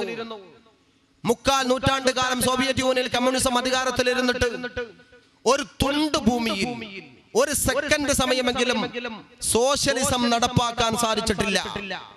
അതാണല്ലോ സ്വർഗം. അവിടെ നടപ്പായിട്ടില്ല. അത് അവസാനം അവിടെ തൊഴിലാളികൾക്ക് തൊഴിലില്ലാതെ വന്നപ്പോ തൊഴിലാളികൾ പ്രതികരിക്കാൻ വന്നു. പട്ടിണി കിടക്കുന്ന അവസ്ഥയിലേക്ക് വന്നു. പുരോഗമനത്തിന് മുഴുവനും പാരവെച്ചു. ആ പുരോഗതിയോട് മുഴുവനും പാരവെച്ചുകൊണ്ട് അവസാനം സോവിയറ്റ് യൂണിയൻ പുരോഗമനം നേടാത്തൊരു സാഹചര്യം വന്നപ്പോ തൊഴിലാളിക്ക് തൊഴിലില്ലാതെ, ഫാക്ടറികളില്ലാതെ വന്നു. അവിടുത്തെ സ്ത്രീകൾക്ക് പട്ടിണി കിടക്കേണ്ട അവസ്ഥ വന്നപ്പോൾ മാംസം വിൽക്കാൻ ഇതര രാജ്യങ്ങളിലേക്ക് റഷ്യൻ പെണ്ണുങ്ങൾ ചേക്കേറിപ്പോയി. ഇന്നും ദുബായ് സിറ്റികളിലും ദുബായിയുടെ വേശ്യാലയങ്ങളിലും ബ്രിട്ടന്റെയും ജപ്പാന്റെയും വേശ്യാലയങ്ങളിലും ബോംബെയുടെ ചുമന്ന തെരുവുകളിലും നിറഞ്ഞു നിൽക്കുന്നത് റഷ്യൻ പെണ്ണുങ്ങളാണ്. എന്താ കാരണം? അവിടെ കമ്മ്യൂണിസ്റ്റുകാർ ഭരിച്ച കാലഘട്ടത്തിൽ തൊഴിലുണ്ടായില്ല. ഇന്നും അതിന്റെ പാപഭാരവും അതിന്റെ വേട്ടയാടപ്പെടലുകൾക്കും ഇന്നത്തെ ജനങ്ങൾ വിധേയമായി കൊണ്ടിരിക്കുകയാണ്. സോവിയറ്റ് യൂണിയനിൽ കമ്മ്യൂണിസം അസ്തമിച്ചു. അവിടെയുള്ള ചെറുപ്പക്കാരും അവിടെയുള്ള ആളുകൾ സംഘടിച്ചുകൊണ്ട് പറഞ്ഞു, ഞങ്ങൾക്ക് തുറന്ന സമീപനം വേണം, ഞങ്ങൾക്ക് സ്വാതന്ത്ര്യം തരണം, തൊഴിലെടുക്കാനുള്ള സമ്മർദ്ദം തരണം, ഫാക്ടറികളും ബിസിനസ്സുകളും കൈത്തൊഴിലുകളും നടത്താനുള്ള സമ്മർദ്ദം തരണം, പത്രപ്രവർത്തനത്തിനുള്ള സ്വാതന്ത്ര്യം തരണം എന്നൊക്കെ പറഞ്ഞപ്പോൾ നാട്ടുകാരും ജനങ്ങളും പാർട്ടി പ്രവർത്തകരും ഇളകി മറിഞ്ഞപ്പോൾ കമ്മ്യൂണിസത്തിന്റെ അവസാനത്തെ കുലപതിയായ ഗോർബച്ചേവ് പറഞ്ഞു, ഇനി മുതൽ ഗ്ലാസ്നോസ്റ്റാവാം, പെരിസ്ട്രോയിക്കയുമാകാം. ഇത് രണ്ടും പ്രഖ്യാപിച്ചു മാസങ്ങൾ കഴിഞ്ഞപ്പോഴേക്കും കമ്മ്യൂണിസം സോവിയറ്റ് യൂണിയനിൽ വീണ് തന്നെ കിടക്കുന്നു ധരണിയിൽ ശോണിതം വിട്ട് അയ്യോ ശിവശിവ എന്ന് പണ്ടൊരു കവി പറഞ്ഞ പോലെ പിന്നെ കമ്മ്യൂണിസം അവിടെ അസ്തമിച്ചു പോയി. പിന്നെ ആ സാധനം അവിടെ ഇല്ല. ഉസ്ബെക്കിസ്ഥാന്റെ വഴിക്ക് പോയി, കസാക്കിസ്ഥാന്റെ വഴിക്ക് പോയി, റഷ്യന്റെ വഴിക്ക് പോയി, അർമേനിയയുടെ വഴിക്ക് പോയി, ആസർബൈജാന്റെ വഴിക്ക് പോയി. ആസർബൈജാൻ ഇസ്ലാമിക രാജ്യമായി, ഉസ്ബെക്കിസ്ഥാൻ ഇസ്ലാമിക രാജ്യമായി, കസാക്കിസ്ഥാൻ ഇസ്ലാമിക രാജ്യമായി, റഷ്യ പുഷ്ടിപ്പെട്ട നാടായി. ഫാക്ടറികൾ തുടങ്ങി, ബിസിനസ്സുകൾ തുടങ്ങി, തൊഴിലാളികൾക്ക് തൊഴിൽ കിട്ടി. ഇന്ന് നമ്പർ 1 രാജ്യങ്ങളായിക്കൊണ്ട് അവരെല്ലാം വളർന്നു വരുന്നു. എന്തേ കാരണം? കമ്മ്യൂണിസം പുറത്താക്കി പിണ്ടം വെച്ചപ്പോ സോവിയറ്റ് യൂണിയനിലെ പ്രവിശ്യകൾക്ക് ഭക്ഷിക്കാൻ ഭക്ഷണം കിട്ടുകയും തൊഴിലാളിക്ക് ശമ്പളം കിട്ടുകയും ചെയ്യുന്ന അവസ്ഥ വന്നു. കമ്മ്യൂണിസത്തോട് ലാൽ സലാം പറഞ്ഞു പിരിഞ്ഞു പോയവർ. എവിടെയാ സഖാവേ കമ്മ്യൂണിസം ഉള്ളത്? ആ തത്വം സോവിയറ്റ് യൂണിയൻകാർക്ക് സ്വീകാര്യമല്ല. പിന്നെ ചൈനയിലും മഴ പെയ്ത അവിടെ കൊട പിടിക്കുമായിരുന്നല്ലോ. എന്താ ചൈനന്റെ സ്ഥിതി? ചൈനയിൽ ഇപ്പോൾ കമ്മ്യൂണിസം ഉണ്ടോ? കമ്മ്യൂണിസ്റ്റ് ഭരണമാണെന്നാണ് പറയപ്പെടുന്നത്. കമ്മ്യൂണിസ്റ്റുകാരാകുന്ന ആളുകൾ ഒന്ന് മനസ്സിലാക്കണം, ഇവിടെ നിന്ന് പറയുന്ന കമ്മ്യൂണിസം ദേശാഭിമാനിയും ചിന്താവാരികയും എഴുതപ്പെടുന്ന സോഷ്യലിസവും വർഗവിപ്ലവവും വർഗബോധവും തൊഴിലാളി പ്രസ്ഥാനമുണ്ടല്ലോ, അതൊന്നും ചൈനയിൽ പോയാൽ കാണാൻ സാധിക്കില്ല. ചൈനയിൽ മുഴുവനും ബിസിനസ്സാണ്. അവിടെ ലോകത്തിലെ ഏറ്റവും വലിയ സമ്പന്ന രാജ്യമായി ജപ്പാൻ വളർന്നു, വ്യവസായ രാജ്യമായി ജപ്പാൻ വളർന്നു. തൊട്ടടുത്ത് തന്നെ ചൈനയും നിൽക്കുന്നു. ചൈന ക്വാളിറ്റിയുള്ള സാധനം കൊടുത്തിട്ടല്ല, മുട്ടുസൂചി മുതൽ ആന വരെ ഉണ്ടാക്കാൻ പറ്റുമെങ്കിൽ അതുപോലെ ഉണ്ടാക്കാൻ ചൈനയിലെ തൊഴിലാളികൾ തയ്യാറാണ്. കോഴിക്കോട്ട് മാർക്കറ്റ് പോയി നോക്കൂ, സകല കടകളിലും ഇനി ചൈനയുടെ സാധനം കിട്ടാറുണ്ടല്ലോ. ചൈന ലോകത്തെ മുഴുവനും അവന്റെ ഉൽപ്പന്നങ്ങൾ ഉൽപ്പാദിപ്പിച്ചു കൊടുത്തുകൊണ്ട് പണമുണ്ടാക്കി. ചൈന സമ്പുഷ്ട രാജ്യമാണ്. ചൈന ആഗോളതലത്തിൽ ജപ്പാനുമായിക്കൊണ്ടും ബ്രിട്ടനുമായിക്കൊണ്ടും അമേരിക്കയുമായിക്കൊണ്ടും പല കരാറുകളിലും ഏർപ്പെട്ടുകൊണ്ടിരിക്കുന്നു. അവരൊക്കെ ഇതെല്ലാം നടത്തിക്കൊണ്ടിരിക്കുമ്പോ ആഗോളവൽക്കരണത്തിന്റെയും ഉദാരവൽക്കരണത്തിന്റെയും കൂടെ ചൈന പോകുന്നു. ചൈന അത്യാവശ്യം സ്വന്തം കാലിൽ നിൽക്കാൻ തുടങ്ങി. ചുമപ്പിന്റെ ചായം തേച്ചു എന്നല്ലാതെ കമ്മ്യൂണിസത്തിന്റെ ABCD പോലും ചൈനയിൽ ഇല്ല. പിന്നെ എവിടെയാ കമ്മ്യൂണിസം? ക്യൂബയിലുണ്ടോ കമ്മ്യൂണിസം? ക്യൂബയിൽ ഒരൊറ്റ മനുഷ്യനുണ്ട്, ഫിഡൽ കാസ്ട്രോ. അദ്ദേഹം തനി സാമ്രാജ്യത്വ വിരോധിയാണ്. ഞങ്ങൾ അക്കാര്യത്തിൽ അദ്ദേഹത്തെ അഭിനന്ദിക്കുന്നു, ഫിഡൽ കാസ്ട്രോയെ. ഫിഡൽ കാസ്ട്രോ സാമ്രാജ്യത്വമായി കൊണ്ട് ഒരു സെക്കൻഡ് പോലും കോംപ്രമൈസിന് തയ്യാറല്ല. പക്ഷെ ഫിഡൽ കാസ്ട്രോന്റെ ശേഷം ക്യൂബയിൽ പിന്നെ കമ്മ്യൂണിസം എന്താ ഉള്ളത്? ആ ഒരു വ്യക്തിയെ ചൂണ്ടിക്കാണിച്ചുകൊണ്ട് അങ്ങനെ കമ്മ്യൂണിസത്തെ ക്യൂബയിൽ വളർത്താൻ സാധിക്കും? കഴിയുന്നില്ല. ജീവിക്കണോ? കമ്മ്യൂണിസം പറ്റൂല എന്നതിലേക്ക് ജനങ്ങൾ വന്നിരിക്കുന്നു. വ്യവസായ സ്ഥാപനങ്ങളുടെ മുഴുവനും അതിർത്തി പ്രകടിപ്പിച്ചിരുന്നല്ലോ. യന്ത്രത്തിനെതിരെ സമരം നടത്തിയിരുന്നു ഒരു കാലഘട്ടത്തിൽ കമ്മ്യൂണിസ്റ്റുകൾ. ട്രാക്ടർ ഇറക്കാൻ പാടില്ല. ഇപ്പോഴും വയലുകളിൽ നെൽകൃഷി കൊയ്തെടുക്കുന്ന യന്ത്രം ഉണ്ടാക്കാൻ പാടില്ല. അതൊക്കെ തൊഴിലാളിയുടെ തൊഴിൽ നഷ്ടപ്പെടും. ഇതാണ് മൂലധനത്തിന്റെ സിദ്ധാന്തം. കമ്മ്യൂണിസ്റ്റ് മാനിഫെസ്റ്റോ പറഞ്ഞു കൊടുത്തതാ, ദാസ് ക്യാപിറ്റൽ എഴുതി വിട്ടതാ. ഇതൊക്കെ അണ്ണാക്ക് തൊടാതെ വിഴുങ്ങി സഖാക്കൾ വളർന്ന് വലുതായി. യന്ത്രത്തോട് അതിർത്തി, കമ്പ്യൂട്ടറിനോട് അതിർത്തി. ഇപ്പൊ നോക്കുന്ന സന്ദർഭത്തിൽ എല്ലാ സ്ഥലത്തും കമ്പ്യൂട്ടറാ. ഇപ്പൊ കമ്പ്യൂട്ടർ ഇല്ലാത്ത അവസ്ഥ ഉണ്ടോ? ദേശാഭിമാനിയുടെ ഓഫീസിലേക്ക് കാലെടുത്ത് വെച്ചുകൂടാ. സകല ഭാഗത്തും കമ്പ്യൂട്ടറാ. എല്ലാ നിലക്കും കമ്പ്യൂട്ടർ, യന്ത്രം ആയിട്ടുണ്ട്. അവർക്കൊക്കെ ഇന്ന് സ്വീകാര്യമായി. അതിനർത്ഥം കമ്മ്യൂണിസത്തിന്റെ മൂലധനം, കമ്മ്യൂണിസത്തിന്റെ മാനിഫെസ്റ്റോ, കമ്മ്യൂണിസത്തിന്റെ ദാസ് ക്യാപിറ്റൽ ലോകത്തിന് 21ാം നൂറ്റാണ്ടിന് പ്രത്യേകിച്ച് സ്വീകാര്യമല്ല. അതൊന്നും ഒരു ആവർത്തി വായിച്ചു നോക്കിയ സഖാവേ, 21ാം നൂറ്റാണ്ടും നിന്റെ ദാസ് ക്യാപിറ്റലും തമ്മിൽ എന്ത് ബന്ധം? ഈ കാലഘട്ടത്തിലെ ജനങ്ങളോട് പറയാൻ പറ്റൂല. അതുകൊണ്ട് അറുപടഞ്ചനായ തനി യാഥാസ്ഥികത്വത്തെ തോലോലിക്കുന്ന ഈ കമ്മ്യൂണിസ്റ്റ് മാനിഫെസ്റ്റോയുടെ കൂട്ടത്തിലേക്ക് ഇനി ജനങ്ങളെ കിട്ടൂല. അതാണ് കണ്ടെത്തിയത് പശ്ചിമ ബംഗാൾ. ഇനി പശ്ചിമ ബംഗാളിലാണോ കമ്മ്യൂണിസം ഉണ്ടെന്ന് പറയുന്നത്? 30 വർഷക്കാലമാണ് സോവിയറ്റ് സാക്ഷാൽ പശ്ചിമ ബംഗാളിൽ ഈ പാർട്ടി അധികാരത്തിലിരുന്നത്. 30 വർഷം കഴിഞ്ഞപ്പോൾ എന്താണ് അവിടുത്തെ സ്ഥിതി എന്നറിയുമോ? രാജ്യത്തിന്റെ ജനാധിപത്യ തെരഞ്ഞെടുപ്പിലൂടെ അധികാരത്തിൽ വന്ന ഒരു ഗവൺമെന്റ് സച്ചാർ കമ്മിറ്റി റിപ്പോർട്ട് തയ്യാറാക്കി. ആ സച്ചാർ കമ്മിറ്റി റിപ്പോർട്ടിൽ പറയുന്നത് ഇന്ത്യ രാജ്യത്തെ ഏറ്റവും കൂടുതൽ പിന്നോക്കം നിൽക്കുന്ന ന്യൂനപക്ഷ സമുദായമുള്ളത് പശ്ചിമ ബംഗാളിലാണ്. പശ്ചിമ ബംഗാളിലെ മുസ്ലിമീങ്ങൾക്ക് ഇന്നും മാട്ടും തൊപ്പുമാണ്. അവിടെ ഒരു ഗ്രാമത്തിലൂടെ നടന്നു പോയാൽ എവിടെയാണോ ടാറിട്ട റോഡ് അവസാനിക്കുന്നത് അവിടെ നിന്ന് അങ്ങോട്ടൊക്കെ മുസ്ലിങ്ങളുടെ ഗ്രാമമാണ് എന്ന് മനസ്സിലാക്കാം. കാരണം മുസ്ലിങ്ങളുടെ ഗ്രാമത്തിലൊന്നും റോഡ് ടാർ ചെയ്തിട്ടില്ല. എവിടെയാണോ വൈദ്യുതി, കറണ്ട് ഇല്ലാത്ത അവസ്ഥ വരുന്നത് അവിടെ നിന്ന് അങ്ങോട്ടൊക്കെ മുസ്ലിം വില്ലകളായിരിക്കും എന്ന് മനസ്സിലാക്കാം. കണക്കെടുപ്പ് നടത്തണ്ട.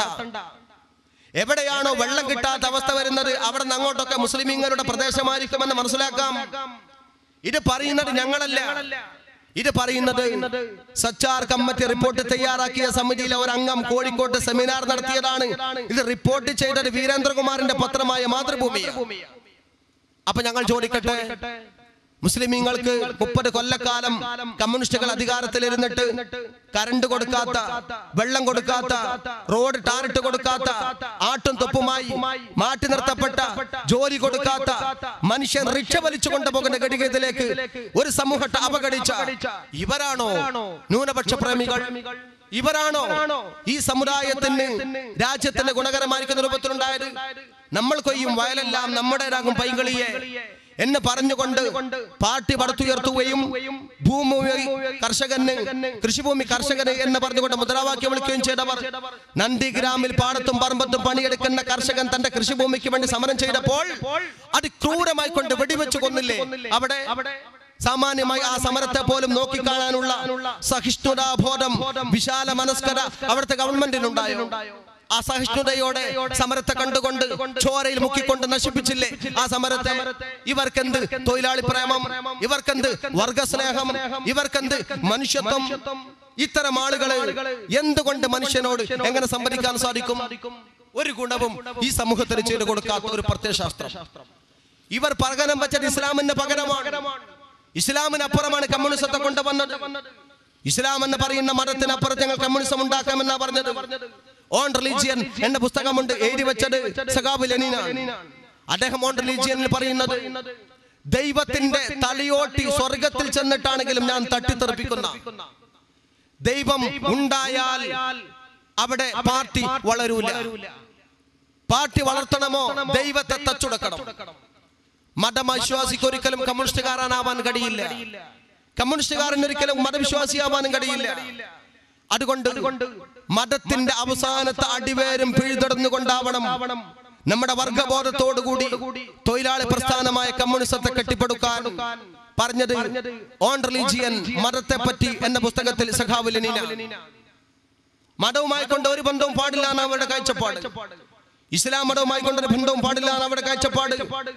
ഇസ്ലാമിനല്ലാതെ ആഗോള തലത്തിലെ ഇന്നത്തെ പ്രത്യയശാസ്ത്രത്തോട് സംവദിക്കാൻ സാധിക്കില്ല. ഞാൻ ചോദിക്കട്ടെ, മനുഷ്യന്റെ ഇന്നത്തെ പ്രശ്നങ്ങളുമായി കൊണ്ട് ബന്ധപ്പെടാൻ കമ്മ്യൂണിസത്തിന്റെ മാനിഫെസ്റ്റോ മറിച്ചുവെക്ക്, മനുഷ്യന്റെ പ്രശ്നങ്ങളുമായി കൊണ്ട് സംവദിക്കാൻ ദാസ് ക്യാപിറ്റൽ മറിച്ചുവെക്കുന്നീ, ഞങ്ങൾ വിശുദ്ധ ഖുർആനും തിരുസുന്നത്തും മറിച്ചുവെക്കാം എന്നിട്ടൊരു പരസ്യമായിരിക്കുന്ന വാദപ്രതിവാദത്തിന് തയ്യാറുണ്ടോ? മനുഷ്യന്റെ സകലമാന പ്രശ്നങ്ങൾക്കും പരിഹാരം വിശുദ്ധ ഖുർആനിലുണ്ടെന്നും തിരുസുന്നത്തിലുണ്ടെന്നും എണ്ണി എണ്ണി പറഞ്ഞ് ബോധ്യപ്പെടുത്താൻ ഞങ്ങൾ തയ്യാറാണ്. പക്ഷേ 21ാം നൂറ്റാണ്ടിന്റെ മനുഷ്യന്റെ നീറുന്ന പ്രശ്നങ്ങളുടെ എന്തെങ്കിലും ഒരു പ്രശ്നത്തിന്റെ പരിഹാരം കാണാൻ കാറൽ മാർക്സും എംഗൽസും എഴുതി വെച്ച ദാസ് ക്യാപിറ്റലും കമ്മ്യൂണിസ്റ്റ് മാനിഫെസ്റ്റോക്കും കഴിയുമെന്നുണ്ടെങ്കിൽ ഈ പതാക താഴെ വെച്ച് പണി നിർത്താൻ ഞങ്ങൾ തയ്യാറാണ്. അതിന് നിങ്ങളുടെ പ്രത്യയശാസ്ത്രത്തിന് കഴിയില്ല. ഈ കാലഘട്ടത്തിന്റെ മുമ്പിൽ കാലത്തിന്റെ മുമ്പേ നടന്ന പ്രസ്ഥാനമാണ് വിശുദ്ധ ഇസ്ലാം. ആ ഇസ്ലാം മതത്തെ തുടിച്ചു മൂടാനാണ് കമ്മ്യൂണിസം ശ്രമിക്കുന്നതെങ്കിൽ എത്ര കാലഘട്ടം ഇസ്ലാമിനെതിരെ തിരിഞ്ഞാലും ഹർ കർബല കെ ബാദ് ഇസ്ലാം സിന്ദ ഹോതാ ഹൈ. ഓരോ കർബല കഴിയുമ്പോഴും ഇസ്ലാം ഉയർത്തെഴുന്നേൽക്കുകയുള്ളൂ എന്ന അല്ലാമ ഇഖ്ബാലിന്റെ വാക്ക് കടമെടുത്തുകൊണ്ട് പറയുന്നു, പാറ പുറത്തെറിഞ്ഞ പന്തിനെ പോലെ ഈ പ്രത്യയശാസ്ത്രം തെറിച്ചു പോരുക തന്നെ ചെയ്യും. ഇത് ചത്തൊടുങ്ങുന്ന മതമല്ല, മനുഷ്യന്റെ മുമ്പിലേക്ക് സമർപ്പിക്കാനുള്ള മതമാണ്. ആ മതം സാർവജനീനമാണ്, ആ മതം സാർവകാലികമാണ്, ആ മതം സാർവ സമൂഹത്തിന്റെയും വിചാരമാണ്. ഈ മതത്തെ തകർക്കാൻ ചക്രശ്വാസം വലിക്കുന്ന കമ്മ്യൂണിസത്തിന് ഓക്സിജൻ കൊടുക്കാനാണ് പാഠപുസ്തകത്തിൽ ശ്രമിക്കുന്നതെങ്കിൽ ഞങ്ങൾക്ക് അതോട് സമ്മതമല്ല. ആ കാര്യം ഞങ്ങൾ വിശദീകരിക്കുമ്പോ ഇതിനെ രാഷ്ട്രീയം എന്ന് പറഞ്ഞുകൊണ്ട് വിഷയത്തെ മറിച്ചു വിടണ്ട, രാഷ്ട്രീയം വേറെ നിൽക്ക് പറഞ്ഞോ. ഞങ്ങൾ ഈ കാര്യത്തെ കുറിച്ച് കൊണ്ട് തന്നെ പറയും. സമരത്തിൽ ഞങ്ങളുണ്ട്. മുസ്ലിം സംഘടനയുടെ കൂട്ടായ്മയുടെ സമരമാണ്. നാളെ കലക്ട്രേറ്റ് ധർണ നടക്കാൻ പോകുന്നത്. നാളെ 10 മണിക്ക് നിങ്ങളെ മുഴുവനും കോഴിക്കോട്ട് കലക്ട്രേറ്റിലേക്ക് മുഴുവൻ സഹോദരന്മാരെയും ഞങ്ങൾ ക്ഷണിക്കുകയാണ്. പൊതുവിദ്യാഭ്യാസം നിലനിൽക്കണമെന്ന് ആഗ്രഹിക്കുന്ന, മതബോധം നിലനിൽക്കണമെന്ന് ആഗ്രഹിക്കുന്ന നല്ല മനുഷ്യരായ മുഴുവൻ സഹോദരന്മാരെയും ഞങ്ങൾ ആ ധർണയിലേക്ക് ക്ഷണിക്കുന്നു. ഈ ധർണയിൽ മുസ്ലിം സംഘടനകളെല്ലാം ഞങ്ങളുമായി കൊണ്ട് സൗഹൃദത്തോടുകൂടി നിൽക്കുന്നുണ്ട്. ഇനി ആരുമില്ലെങ്കിലും ഞങ്ങൾ പറയുന്നു, അള്ളാഹിന്റെ ദീൻ നിലനിൽക്കാൻ വേണ്ടി സമസ്ത കേരള സുന്നി വിദ്യാർത്ഥി ഫെഡറേഷനും സമസ്ത കേരള ജംഇയ്യത്തുൽ ഉലമയും ഒറ്റക്കാണെങ്കിൽ മഹാനായ സയ്യിദുനാ അബൂബക്കർ സിദ്ദീഖ് റളിയല്ലാഹു അൻഹു പറഞ്ഞ പോലെ വലൗ അഹദി, ഞങ്ങൾ യുദ്ധം ചെയ്യാൻ തയ്യാറാണ്. ഏത് യുദ്ധം? ധർമ്മത്തിന്റെ വിപ്ലവം നടത്താൻ, ദീൻ നിലനിൽക്കണമെന്ന് പറയാൻ ഞങ്ങളുടെ കൂടെ ആരൊക്കെ ഉണ്ടാകുമെന്ന് ഞങ്ങൾക്ക് യാതൊരു ഗ്യാരണ്ടിയുമില്ല. പ്രലോഭനങ്ങൾ വെച്ച് നിട്ടുന്നവന്റെ കൂടെ പോകാൻ ആളുകൾ ഉണ്ടാകും. വഖഫ് ബോർഡിന്റെ ചെയർമാൻ സ്ഥാനം സ്വപ്നം കണ്ട് നടക്കുന്നവരുടെ കൂടെ ആളുകൾ ഉണ്ടാവും. ആണവ കരാറിന്റെ പേരിൽ വിലപേശൽ നടത്താൻ വേണ്ടി നടക്കുന്നവരുടെ മതരാഷ്ട്രവാദികൾ ഉണ്ടാകാം.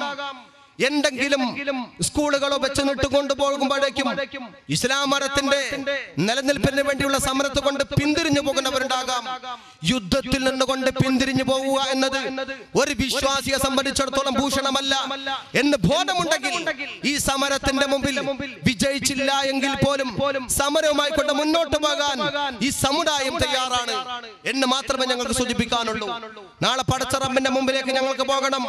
അള്ളാഹുവിന്റെ മുമ്പിൽ ചെന്നുകൊണ്ട് നിങ്ങളുടെ മക്കളെ മതം വേണ്ട എന്ന് പഠിപ്പിക്കുന്ന സന്ദർഭത്തിൽ നിന്റെ രാജ്യത്തിന്റെ ഭരണഘടന അനുശാസിക്കുന്ന സമരം നീ എന്തുകൊണ്ട് ചെയ്തില്ല എന്ന് പടച്ച തമ്പുരാൻ ഞങ്ങളോട് ചോദിച്ചാൽ ഞങ്ങൾക്കതിന് സമാധാനം പറയേണ്ടി വരും എന്നുള്ളത് കൊണ്ടാണ് മതം വേണ്ട എന്ന് പറയുന്നവരുടെ മുമ്പിൽ, മതത്തെ തലകീഴായിക്കൊണ്ട് ചിത്രീകരിക്കുന്നവരുടെ മുമ്പിൽ ഞങ്ങൾ സമരവുമായി കൊണ്ട് ഖിയാമത്ത് നാൾ വരെ ആണെങ്കിൽ അങ്ങനെ, ആയുസ്സുകാലം മുഴുവനുമാണെങ്കിൽ അങ്ങനെ, കൊക്കിൽ ജീവനുള്ള കാലത്തോളം ഞങ്ങൾ മുന്നോട്ട് പോകും. അങ്ങനെ രാഷ്ട്രീയമാണെന്ന് പറഞ്ഞുകൊണ്ട് അതിനെ ചെറുതാക്കണ്ട. സമരത്തെ ചോരയിൽ മുക്കാൻ ശ്രമിക്കുന്നുണ്ടെങ്കിൽ അതും നല്ലതല്ല. ഏതെങ്കിലും സമരങ്ങളിൽ ആ പാഠപുസ്തകം കത്തിക്കുന്നുണ്ടെങ്കിൽ ഞങ്ങൾക്കതുമായി കൊണ്ട് ബന്ധമില്ല. പാഠപുസ്തകം കത്തിച്ച സമരം ചില ആളുകൾ നടത്തിയിട്ടുണ്ട്. ആ സമരത്തോട് ഞങ്ങൾക്ക് യോജിപ്പില്ല. പക്ഷേ ഒരു വിദ്യാർത്ഥികൾ നടക്കുന്ന സമരത്തിന്റെ മുമ്പിലേക്ക് ആ വിദ്യാർത്ഥി പ്രസ്ഥാനത്തിന്റെ നേതൃത്വം പറയുന്നു, അവിടെ സമരമുണ്ട്, നിങ്ങൾ പാഠപുസ്തകം കൊണ്ട് അങ്ങോട്ട് പോകരുത് എന്ന് പറഞ്ഞാൽ അത് സാമാന്യമായി സ്വീകരിക്കേണ്ട മര്യാദ പോലീസിനുണ്ടല്ലോ. പോലീസ് നിർബന്ധത്തോടുകൂടി ചില ശാസ്ത്ര സാഹിത്യ പരിഷത്തുകാരന്റെ അജണ്ട വെച്ചുകൊണ്ട് പ്രതിഷേധം കത്തിച്ചൊലിക്കുന്ന സന്ദർഭത്തിൽ പ്രതിഷേധത്തിനിരയായ പാഠപുസ്തകം അടക്കമുള്ള ലോറി കൊണ്ടുപോകുന്നത് പ്രശ്നം കരുതിക്കൊട്ടി ഉണ്ടാക്കുന്നതിന് തുല്യമാണ്. അതുകൊണ്ട് പാഠപുസ്തകം കത്തിച്ചതിനോട് വിയോജിച്ചുകൊണ്ട് തന്നെ പറയട്ടെ, അതിന് ഇരയാക്കി കൊടുത്ത പോലീസിനോടും അതിന് കാരണമാക്കിയ രാഷ്ട്രീയ പാർട്ടികളോടും അത്തരം അവസ്ഥകളിലെ കൊണ്ടുപോയവരോടും അതിരൂക്ഷമായി ഞങ്ങൾ രണ്ട് കാര്യങ്ങൾ വെച്ചുകൊണ്ട് പ്രതിഷേധിക്കുന്നു. അധ്യാപകനെ കൊന്നതിനോട് ഞങ്ങൾക്ക് യോജിപ്പില്ല. അധ്യാപകനെ കൊല്ലാൻ പാടില്ല, ഒരു ഗുരുവിനെ നിന്ദിക്കാൻ പോലും പാടില്ല. പക്ഷെ അധ്യാപകനാണെങ്കിലും ഒരു ജനാധിപത്യപരമായിരിക്കുന്ന സമരത്തിന്റെ മുമ്പിൽ പോലീസ് ഇടപെടുന്നതിന്റെ പകരം അധ്യാപകൻ വന്ന് പോലീസ് ആവാൻ പാടില്ല, സമരക്കാരോട് കയർക്കാൻ പാടില്ല. ഒരു പ്രതിഷേധത്തെ മാന്യമായി സ്വീകരിക്കാൻ പോലീസ് തയ്യാറാവുന്നെങ്കിൽ അധ്യാപകൻ വന്നുകൊണ്ട് അവിടെ ആളാവാനും നിയമം കയ്യിലെടുക്കാനും നിങ്ങളുടെ പേര് പറയാൻ ഞാനൊന്ന് എഴുതി കൊടുക്കട്ടെ എന്ന് പറഞ്ഞുകൊണ്ട് ആളാവാൻ ശ്രമിച്ചാൽ ഒരു പക്ഷെ ചെറുപ്പക്കാരുടെ മുമ്പിൽ വികാരമുണ്ടാകും. ആ മരണം ദൗർഭാഗ്യകരമാണ്. ആ മരണം സംഭവിക്കാൻ പാടില്ലായിരുന്നു. പക്ഷെ അത്തരം സമരങ്ങളെ രാജ്യത്തെ ആഘോഷമാക്കിക്കൊണ്ട് മാറ്റി മറ്റൊരു രക്തസാക്ഷി പരിവേഷം നൽകിക്കൊണ്ട് നടക്കുന്നത് ചില ആളുകൾ വീണത് വിധിയാക്കാനുള്ള ശ്രമമാണ്. അധ്യാപകന്റെ സ്നേഹം അത്തരം ആളുകൾ കൂടുതൽ പറയണ്ട. പാവപ്പെട്ട വിദ്യാർത്ഥികളുടെ മുമ്പിൽ വെച്ചുകൊണ്ട് ഒരധ്യാപകനെ വെട്ടിക്കൊന്ന് തുണ്ടമായി കൊണ്ട് ചോരയിൽ മുക്കിക്കൊന്നവർ ഗുരുവിന്റെ നിന്ദയെ സംബന്ധിച്ചുകൊണ്ട് പറയാനും ഗുരുവിനോടുള്ള സ്നേഹം പറയാനുമുള്ള ധാർമ്മികമായിരിക്കുന്ന ബാധ്യത അത്തരക്കാർക്കില്ല എന്ന് ഞങ്ങൾ സൂചിപ്പിക്കുകയാണ്. ഗുരുവിനെ കുറിച്ച് കൊണ്ട് മതം പറയും, മതങ്ങൾ പറയും, അതുകൊണ്ട് ഗുരുവിനെ നിന്ദിക്കാൻ പാടില്ല. അത്തരം സമരങ്ങളോട് വിയോജിച്ചുകൊണ്ട് തന്നെ പറയട്ടെ, ജനാധിപത്യപരമായ സമാധാനപരമായ സമരമാണ് ഞങ്ങൾ നടത്തുന്നത്. ഈ സമരം ഒരു ധർണ കൊണ്ട് അവസാനിക്കുന്നതല്ല. ഇൻഷാ അല്ലാഹ് സമരവുമായി കൊണ്ട് സമസ്ത കേരള സുന്നി വിദ്യാർത്ഥി ഫെഡറേഷൻ മുന്നോട്ട് പോവുകയും സമൂഹത്തിന് മുമ്പിൽ ഇത് വിശദീകരിച്ചു കൊടുത്തുകൊണ്ടിരിക്കുകയും ചെയ്യും എന്ന് പറഞ്ഞുകൊണ്ട് അല്ലാഹു നമ്മെ അനുഗ്രഹിക്കുമാറാവട്ടെ എന്ന് പ്രാർത്ഥിച്ചുകൊണ്ട് വആഖിറു ദഅവാന അനിൽ ഹംദുലില്ലാഹി റബ്ബിൽ ആലമീൻ. അസ്സലാമു അലൈക്കും വറഹ്മത്തുള്ളാഹി വബറകാതുഹു. ജയ് ഹിന്ദ്.